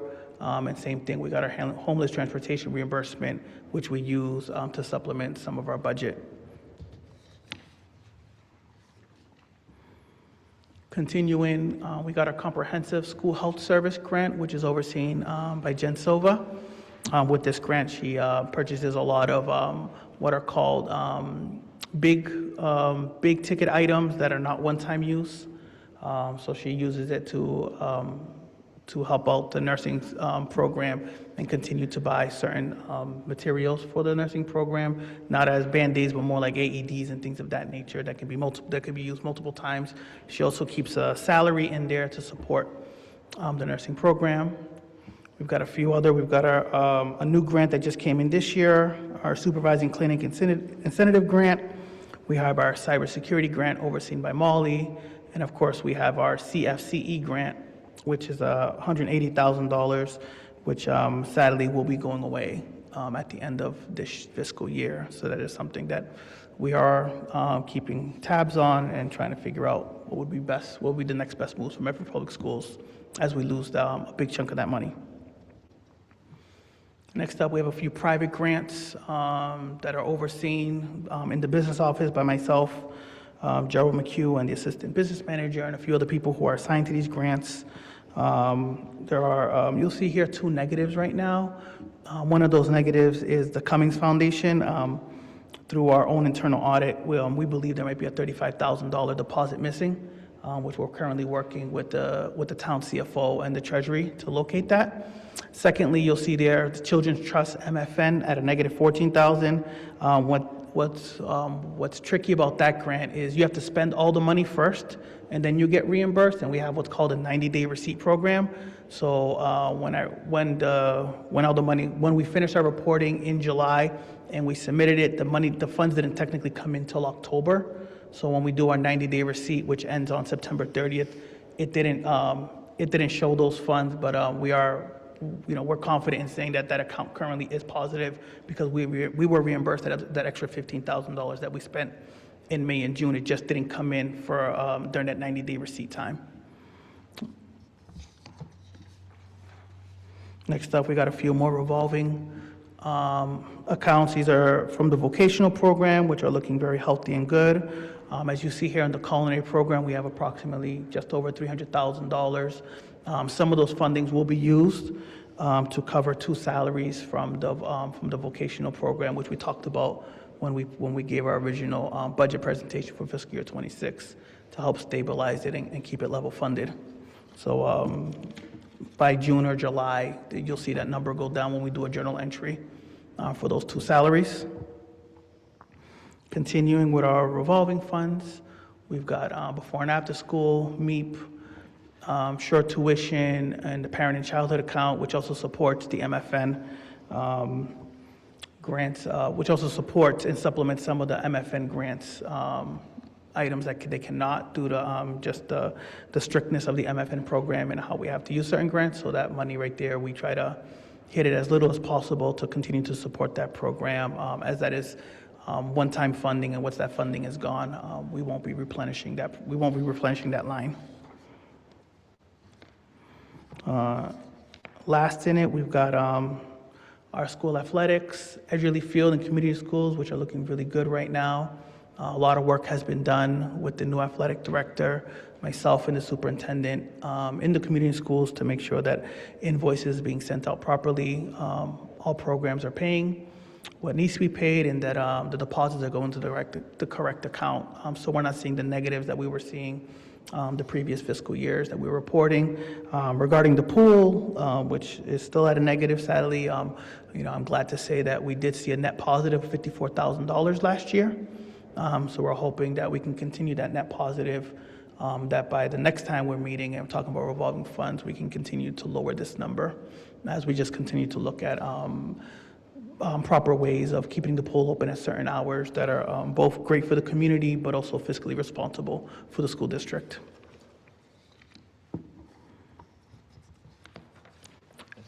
Yeah, go ahead, Jerry. So this is something that came up in the school retreat, or the school committee retreat, and question came. It's often talked about the city does, contribute beyond the minimum required by DESE, net school spending. So. But the question is how much and what do they spend their money on? And this is what the city reports on our end-of-year report for what they spend on behalf of the school department. And it's employee retirement contributions, so a lot of our paraprofessionals, custodians, security, some of our non-unit administrators are members of the Medford retirement system. So that's the part of the retirement contribution that's made on behalf of the school department. Health insurance, of course, is a big ticket item. There's also, the city also pays for school department employees who are now retired, and they get, they're eligible for health insurance as well. They also pay for the charter tuition and the choice tuition, and then there's the state provides a little bit of money for tuition reimbursement. So it's close to $26 million is spent on behalf of the school department in the city budget. Yeah. And then, okay. Member Rousseau? Thank you. I'm sorry to interrupt you, Jerry, but I thought the city never saw a single penny of the charter tuition dollars when that is subtracted prior to the city receiving its money. Yes, but it's so. But it's counted in the net school spending. Yeah, we have an allocation of Chapter 70 that goes to the city, and the state will deduct the charter school amount of the Chapter 70 and send it directly to the schools. Okay. So in the accounting of it, the full Chapter 70 is accounted as coming in, and then the charter school tuition is counted as an expense. Okay, thank you. That's fascinating accounting, I'm sure. You all understand it, and it's just another way of making it not like the state is just paying for charter schools, because it's really our money, but we never see it. It's like in real life, there's no other scenario where that's a thing, right? Like. Well, charter schools are public school, so. Okay, well, let's not go there. Thank you. Yeah. And then the next slide, because a second question came up at the retreat, how does Medford compare to other school districts in terms of their above net school spending requirements? So Medford kind of falls, on the higher end, but in the middle, there's two districts that contribute more than Medford in their net school spending requirement, and then there's three districts that spend less than Medford. So just wanted to follow up with that topic that came up at the retreat. Is this you? Yeah. May I ask a question from the chair? Are you done, or? No, we still got a few more, but if you you got a got two question. more. Okay, sorry. Go. No, Please okay. continue. No problem.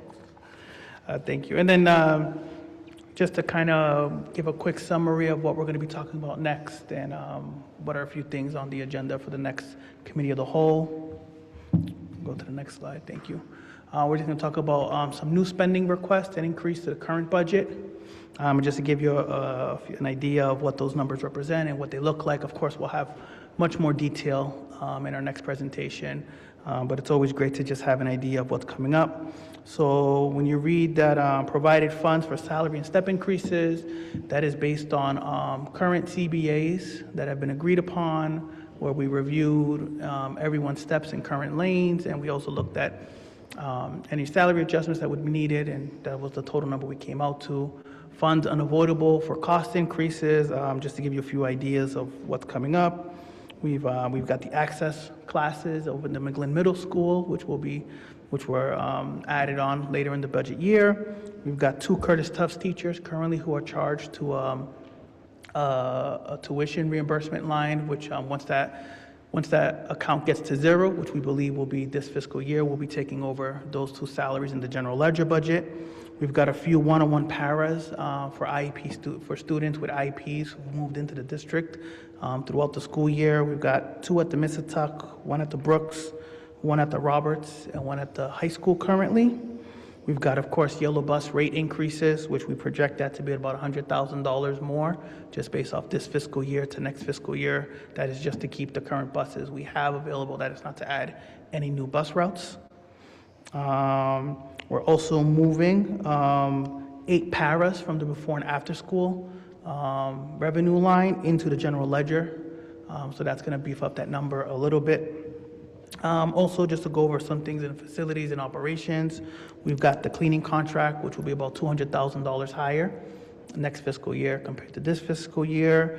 And we're just based on what we're getting right now, we're looking at about a 25% increase in utilities for both heat and electricity, just based on what we were at last fiscal year to this fiscal year, and just trying to continue to figure out, trying to put a good dart on that number for next year, which is always hard to predict, but we're doing the best we can to project that. And then, of course, we've got our school-based initiatives, which is, those are new requests from our principals and directors based on proposals for either new FTE positions, certain types of curriculums they would like to see increase. And last but not least, one thing we really want to keep looking into is supporting our whole staff with some professional and curriculum development initiatives, which we're looking to increase that by another $176,000 based on last year's budget. And that is our first presentation of Committee of the Whole. Any questions? From the I'd chair. love to answer them. Yep, from the chair, if I may. Yes. On the enrollment data, now that we've learned the sad news about St. Joseph's School closing, I believe at the end of this school year, did you take that into account at all, or were these done prior to? Yeah, these were done prior to, but we are trying to get information of what their current enrollment is, so we can make sure we factored that in. Okay.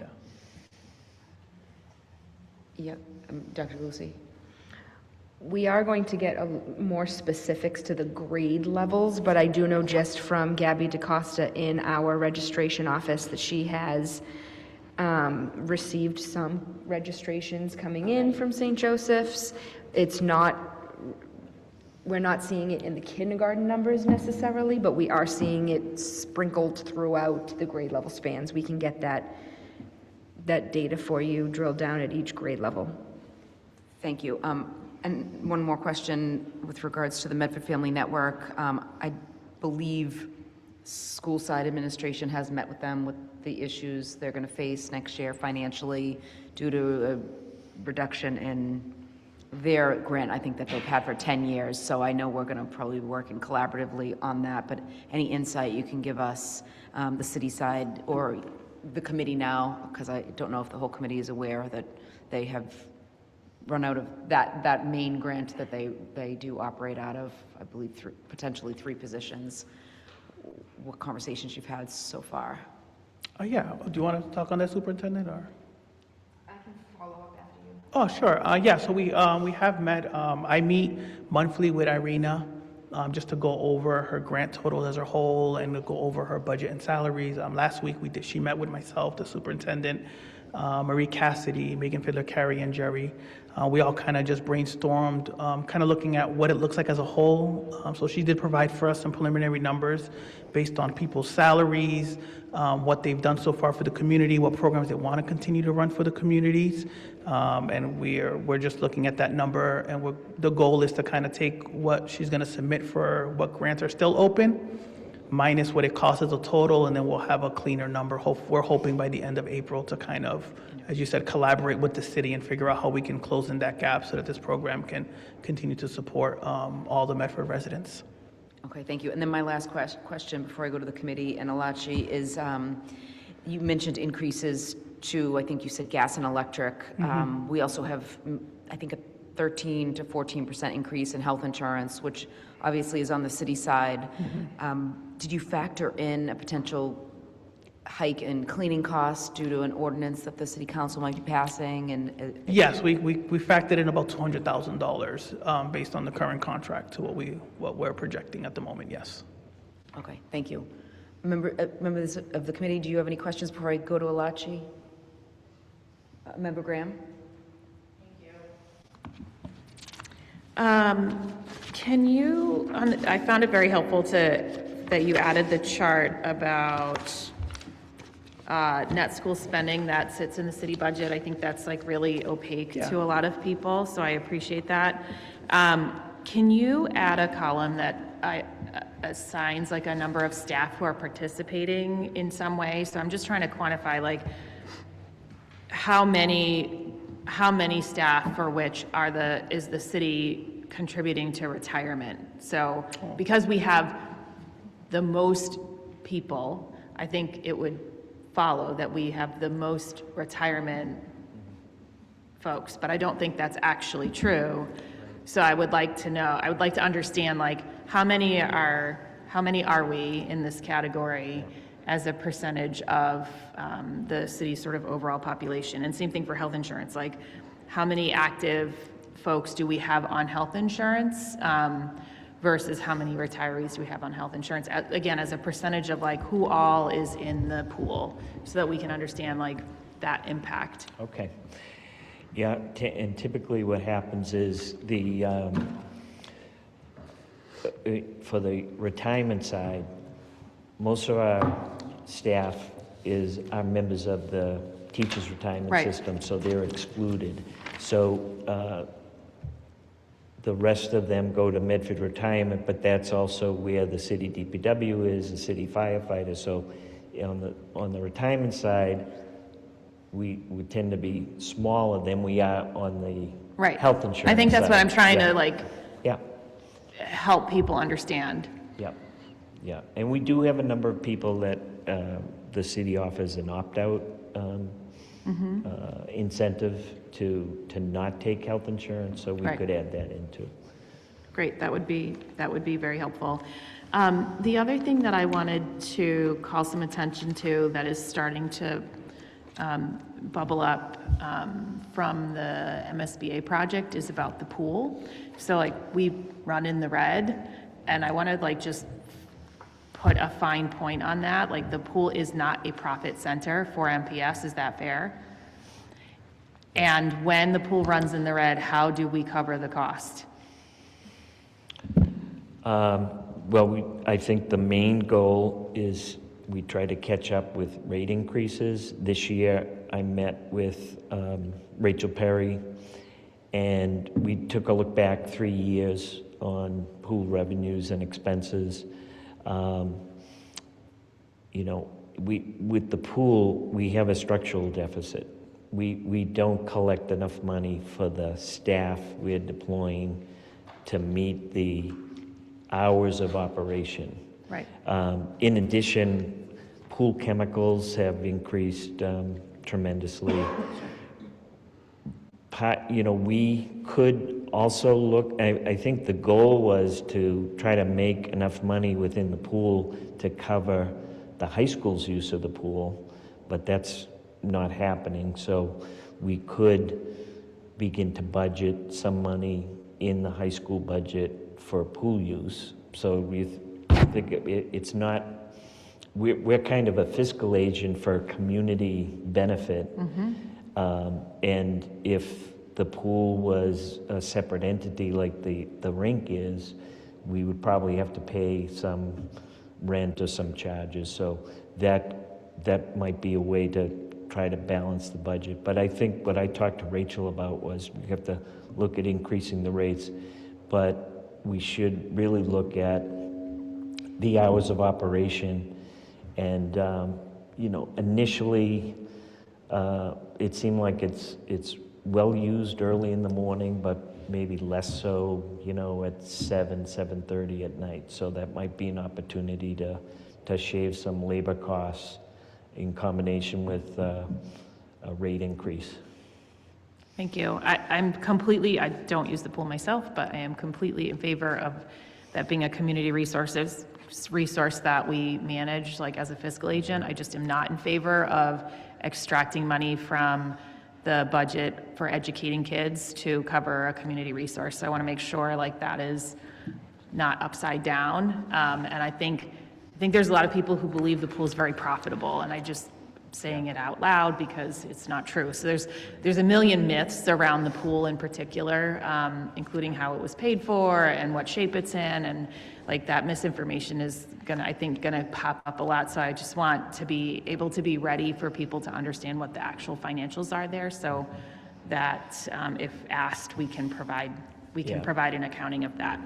Yeah, we haven't really done a deep dive on like mechanical deferred maintenance or improvements that need to be done that would be way outside the you know, the membership fees that we charge. Yeah, and I think the other, you know, in a similar vein, right, the MFN, we are like a fiscal agent essentially, like making that program like move forward, and it's been able to sustain itself. But you know, we do need to, as a community, figure out how to fund MFN.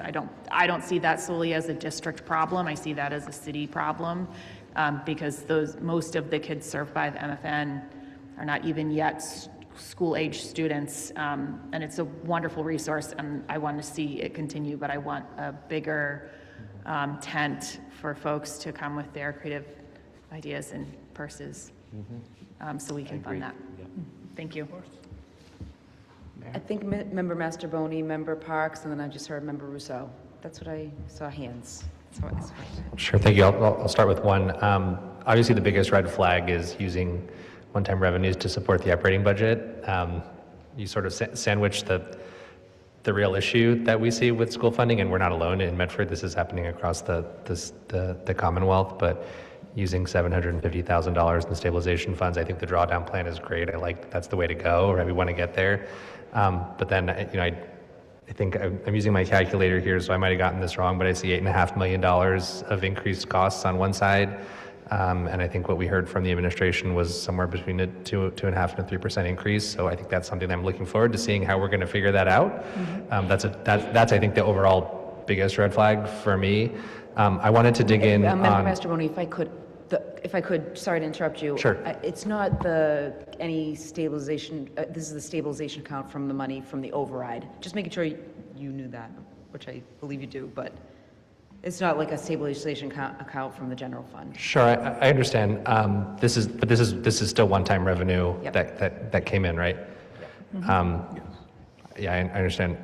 So I wanted to just dig in first, and then let my colleagues ask their questions. But on revolving funds, we have some really big balances, and you mentioned, I think, one or two, we're going to have some journal entries, some salaries, reducing their balances. But specifically, you know, school lunch, before, after school, Edgerly Field, and MEEP. It would be helpful for me in terms of context to understand the trends of like where these are coming from and what we identify as a healthy reserve balance for those, right? Do we feel good about these balances, or do we feel like we have room to invest in these resources with the revolving funds? Or do we feel terrible about these balances? They need to grow, right? I want to understand sort of like, do you feel like these are healthy balances in across the revolving funds, and do we have target reserve levels for them? For me to kind of understand, is this healthy or not? Yeah, of course. We'll take this one first. Yeah, no, thank you so much for that. So regarding just the school lunch, so the school lunch, of course, is a federal program that is audited very closely, and those funds can only be used for certain spending requirements. We have right now, myself and Retta Smith meet monthly to kind of go over those. So the goal right now is over the next 2 years to start drawing down some more of those funds to refurbish a lot of our equipment. But we also want to reserve some of those funds for when we build the new high school and we can build a cafeteria that we believe will be up to par with any cafeteria in the state of Massachusetts, where that wouldn't have to dip too much into some of our other funding, so we can use that as needed.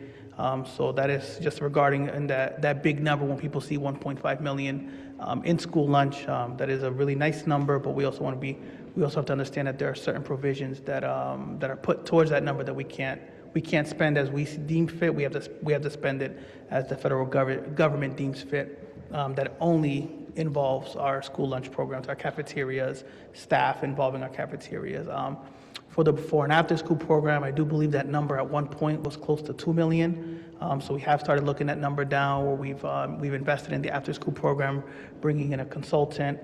We had a few paras hit that account this fiscal year, just to kind of help support the budget as we continue to right-size that budget properly. So that after school program, I believe we've done a good enough job with it to kind of properly hit it, but not continue to draw down those funds, because just in case anything that comes in the future. And regarding the MEP, the number is a little high right now. What that number isn't representing is there is a journal entry done based on what the MEP program does, the square footage they use of the building, the business office, us being their fiscal agent. We do charge them a journal entry.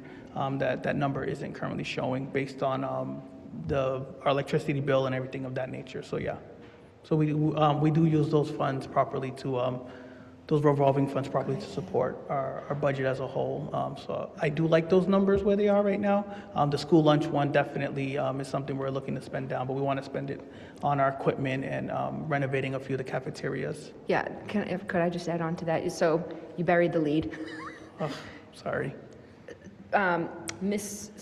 Director Smith, I think, is well aware of what she's sitting on. Yeah. And so she actually has been actively looking to renovate a lot of the outside, so not Medford High School clearly, but the other school cafeteria spaces. And she's working with, between Ken and Noel and Jerry, they may know the name, I'm not quite sure of the name of the consulting group that she's working with. They just won the bid like a week ago, yes, I forgot. Yes, and so excuse me, what was it?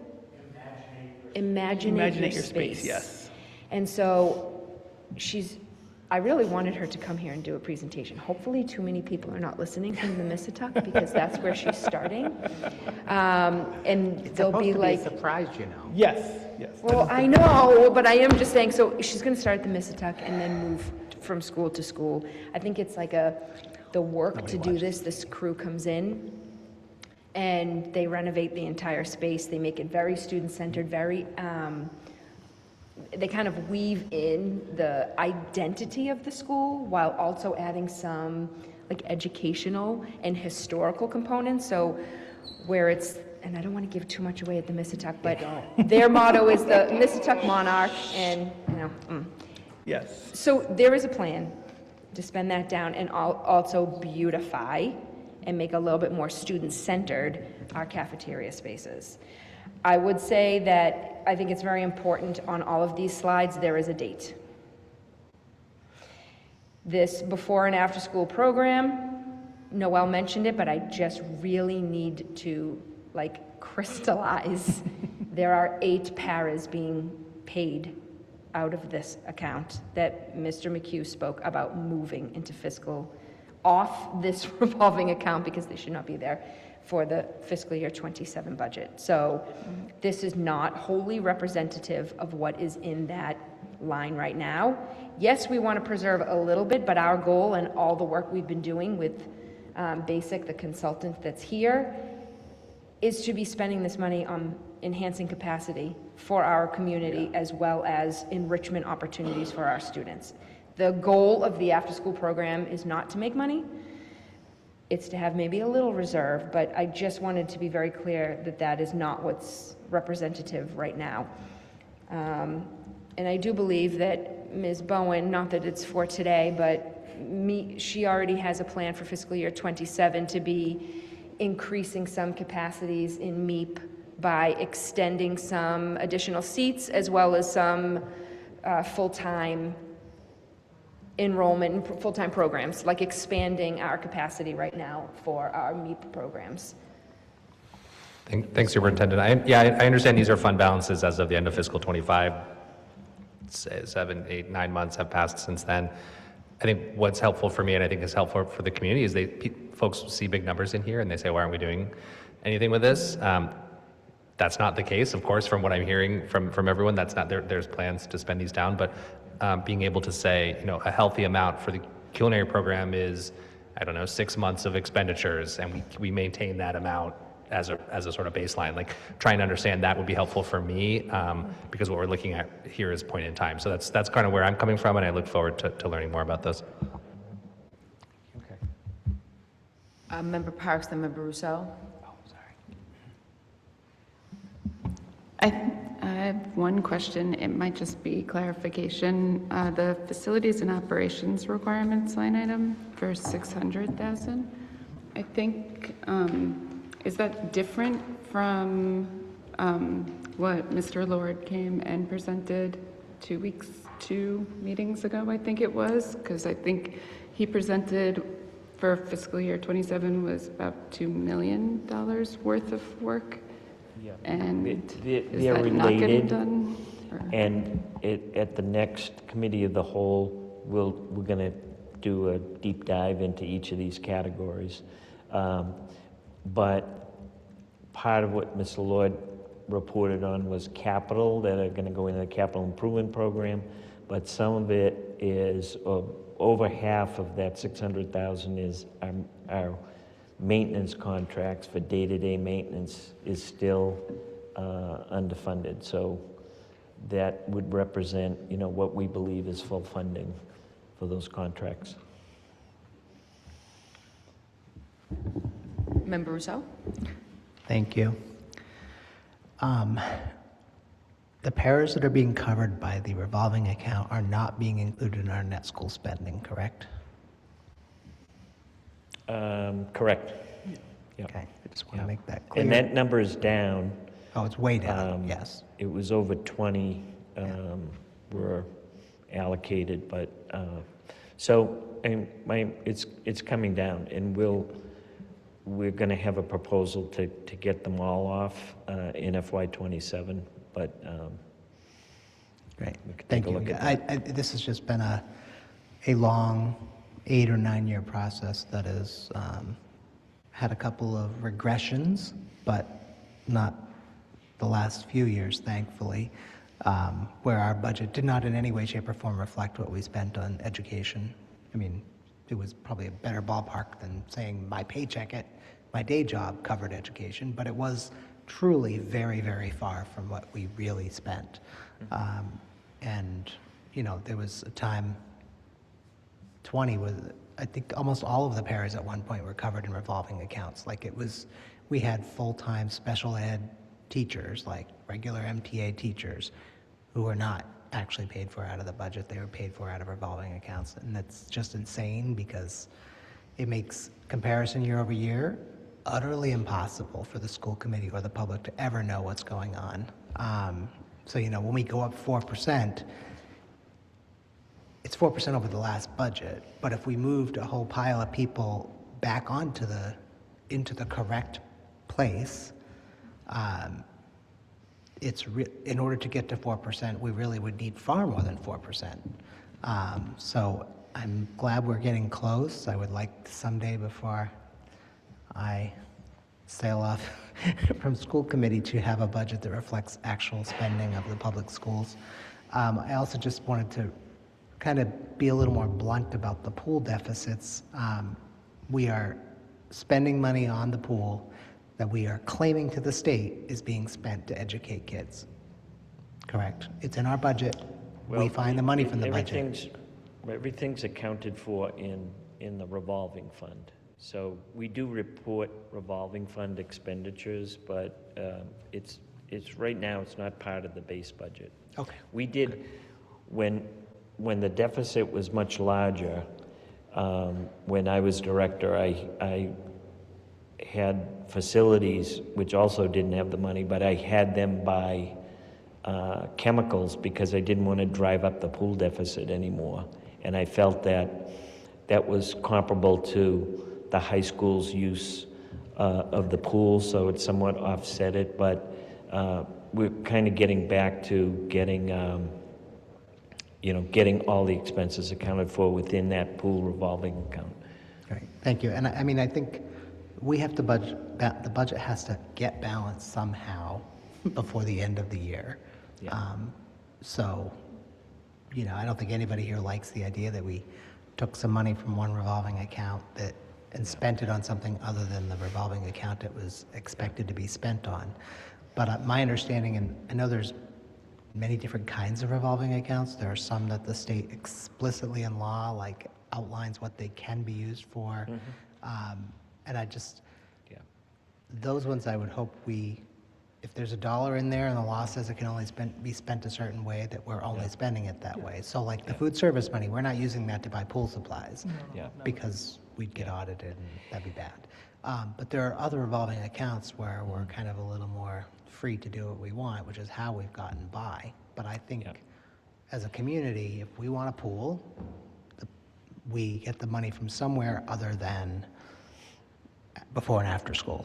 We get it from fees, we get it from a line item from the city for the purposes of a pool or whatever. And then it's crystal clear, we know what it costs, we know where the money comes from and where the money's going.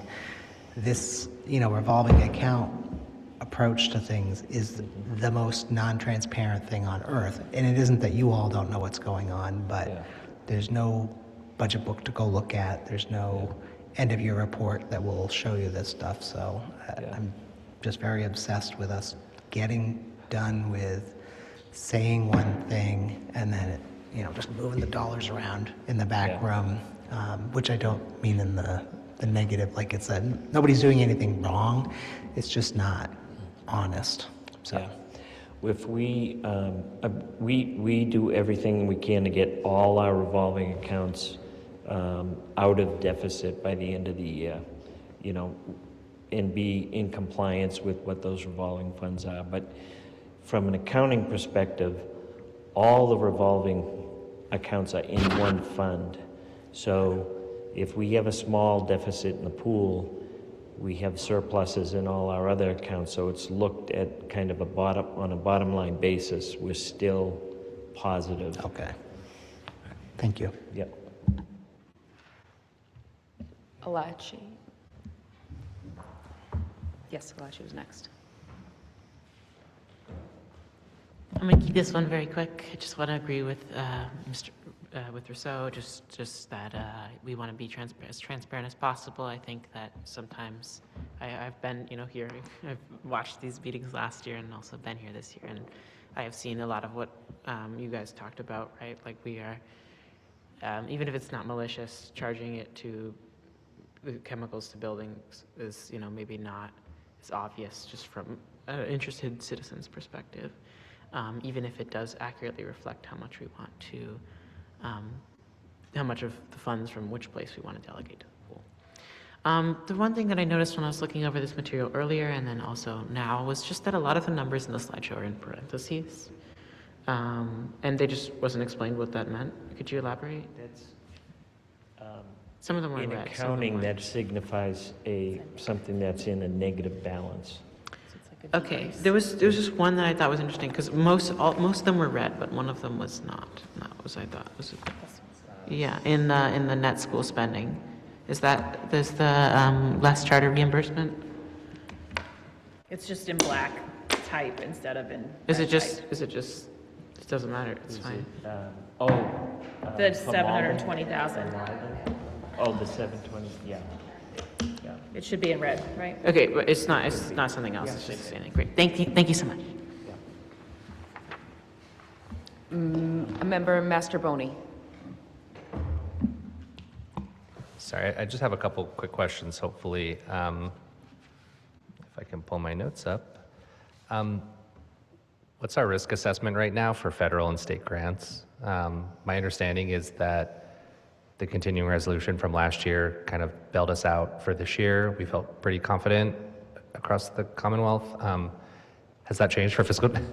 Has that changed for fiscal 27? And when will we find out? How are you all feeling about the risk to losing any federal or state pass-through grants? Yeah, I'll take this one. So thank you for that question. Currently, right now, we've met with our liaison, Michelle Thomas, over at DESE. So right now, what we understand is we will be what's called almost at a level service funding, where our grants, both our Title I through 4s, our IDEAs will kind of stay where they are as is. Of course, with the political climate currently going on, we keep a close eye on how many teacher salaries, and if we were to lose all those fundings, which is why we wanted to provide that fiscal year 26 awarded amount, what that would look like in the future, because then yes, to keep these reading teachers, to keep our students in these collaborative outside tuition programs, they would ultimately be absorbed in our budget as a whole.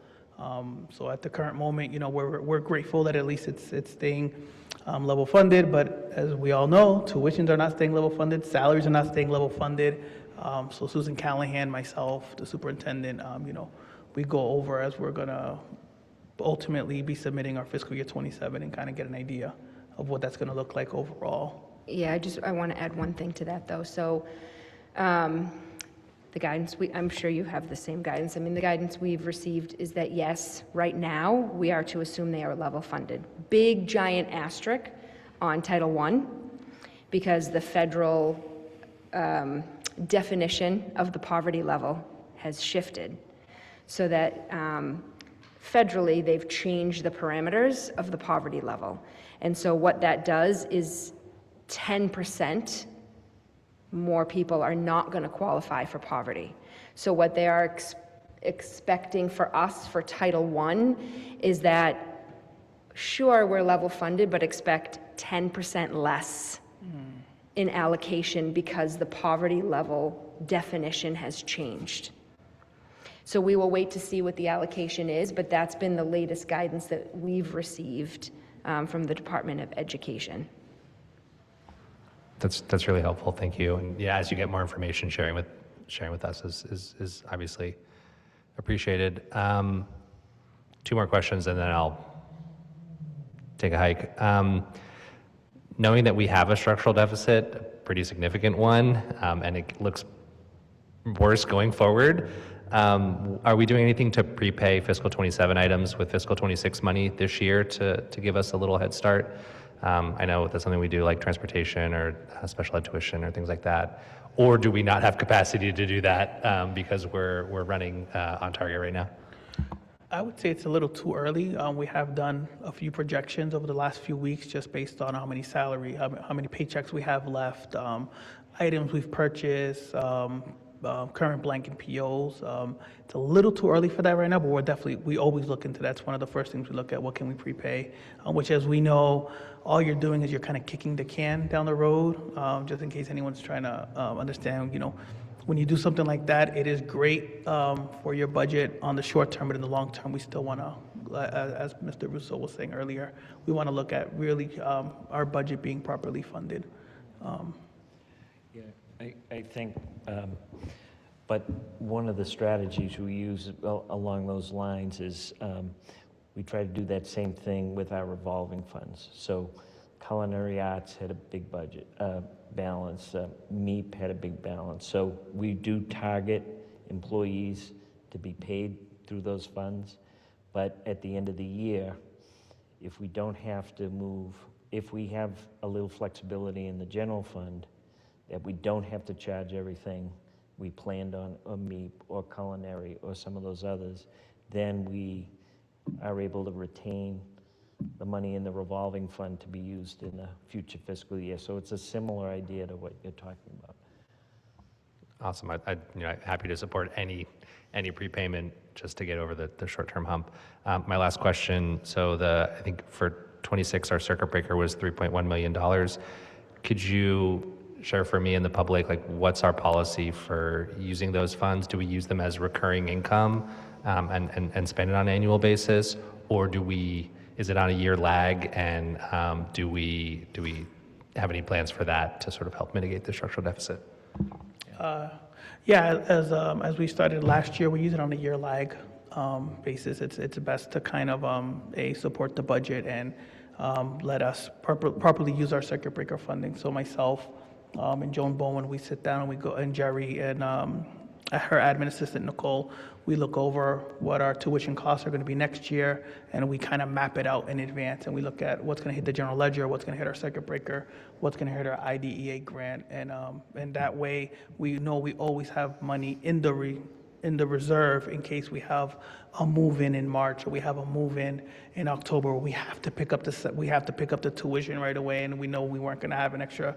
I don't know any school district that has an extra $100,000 to $150,000 in their budget. But worst case scenario, we use some of that circuit breaker money. But we've been trying to do it on a lag, which we started last year, and we're keeping it up this year. Awesome. Sorry for not knowing that happened last year, but that's great. Oh, no It's a problem. great best practice. And the last thing I'll say is GIC had their health insurance last week. Looking forward to seeing what that means for us. If it can give us a little more capacity on the city side. I think we saved in Somerville, saved like $1.6 million with the new rates based on what we projected. We were also projecting Mayor like 12, 13, 14. I think it came in at mid-9s. So hopefully that can help all of us, help the city side and the school side as well.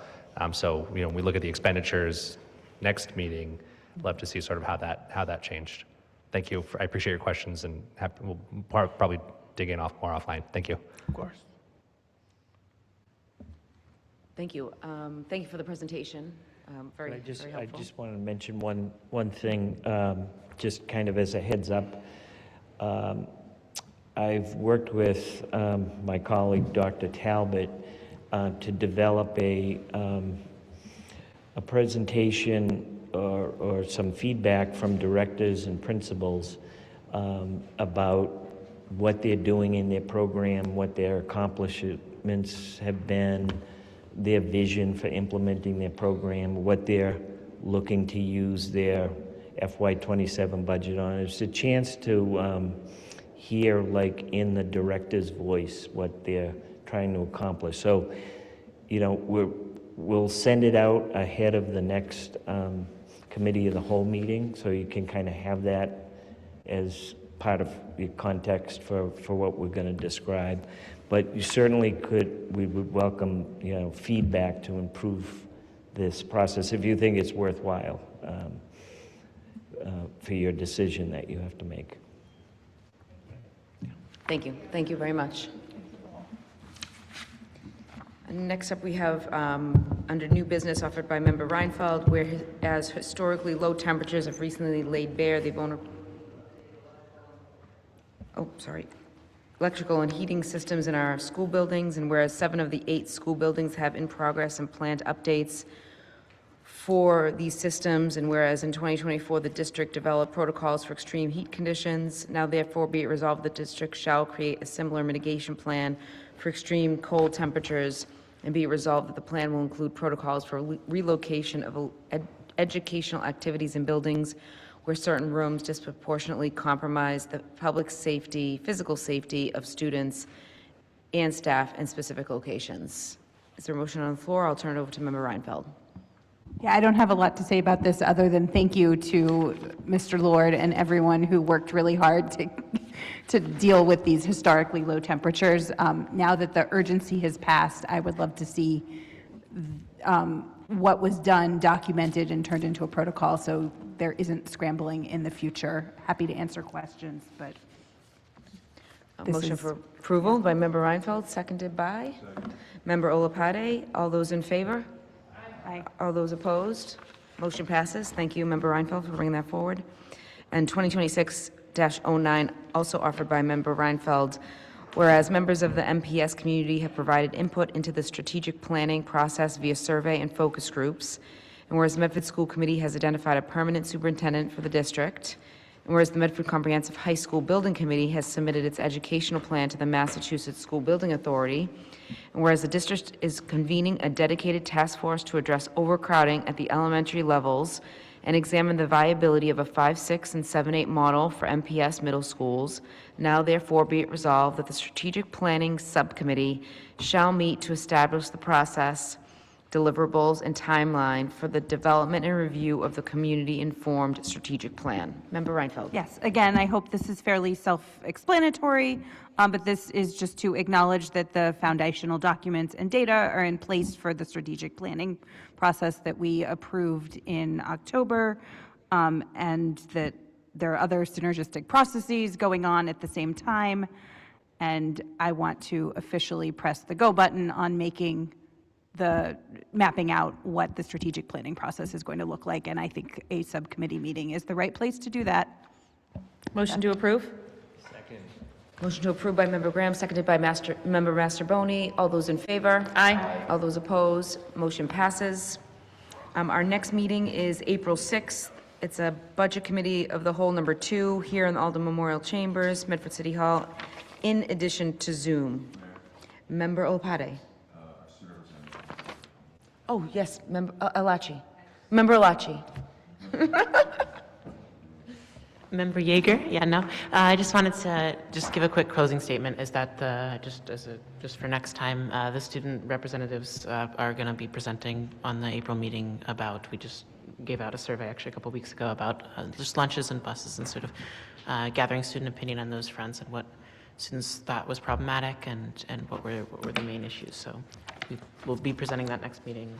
We're looking forward to that. Thank you very much. Thank you. Thank you, Member Alache. Is there a motion to adjourn? Sorry, a question on that point. Will we receive a copy of the presentation in advance the way we do for our other? Yes, Great. absolutely, yes. Thank you. Don't worry, yes. Thank you so much. Great, and we have an MSBA meeting tomorrow night, 6:30, I believe? Yes. 6:30. On Zoom, that's correct. Okay, thanks for reminding me. Motion to adjourn? By Member Reinfeld, seconded by? Member Graham, all those in favor? All those opposed?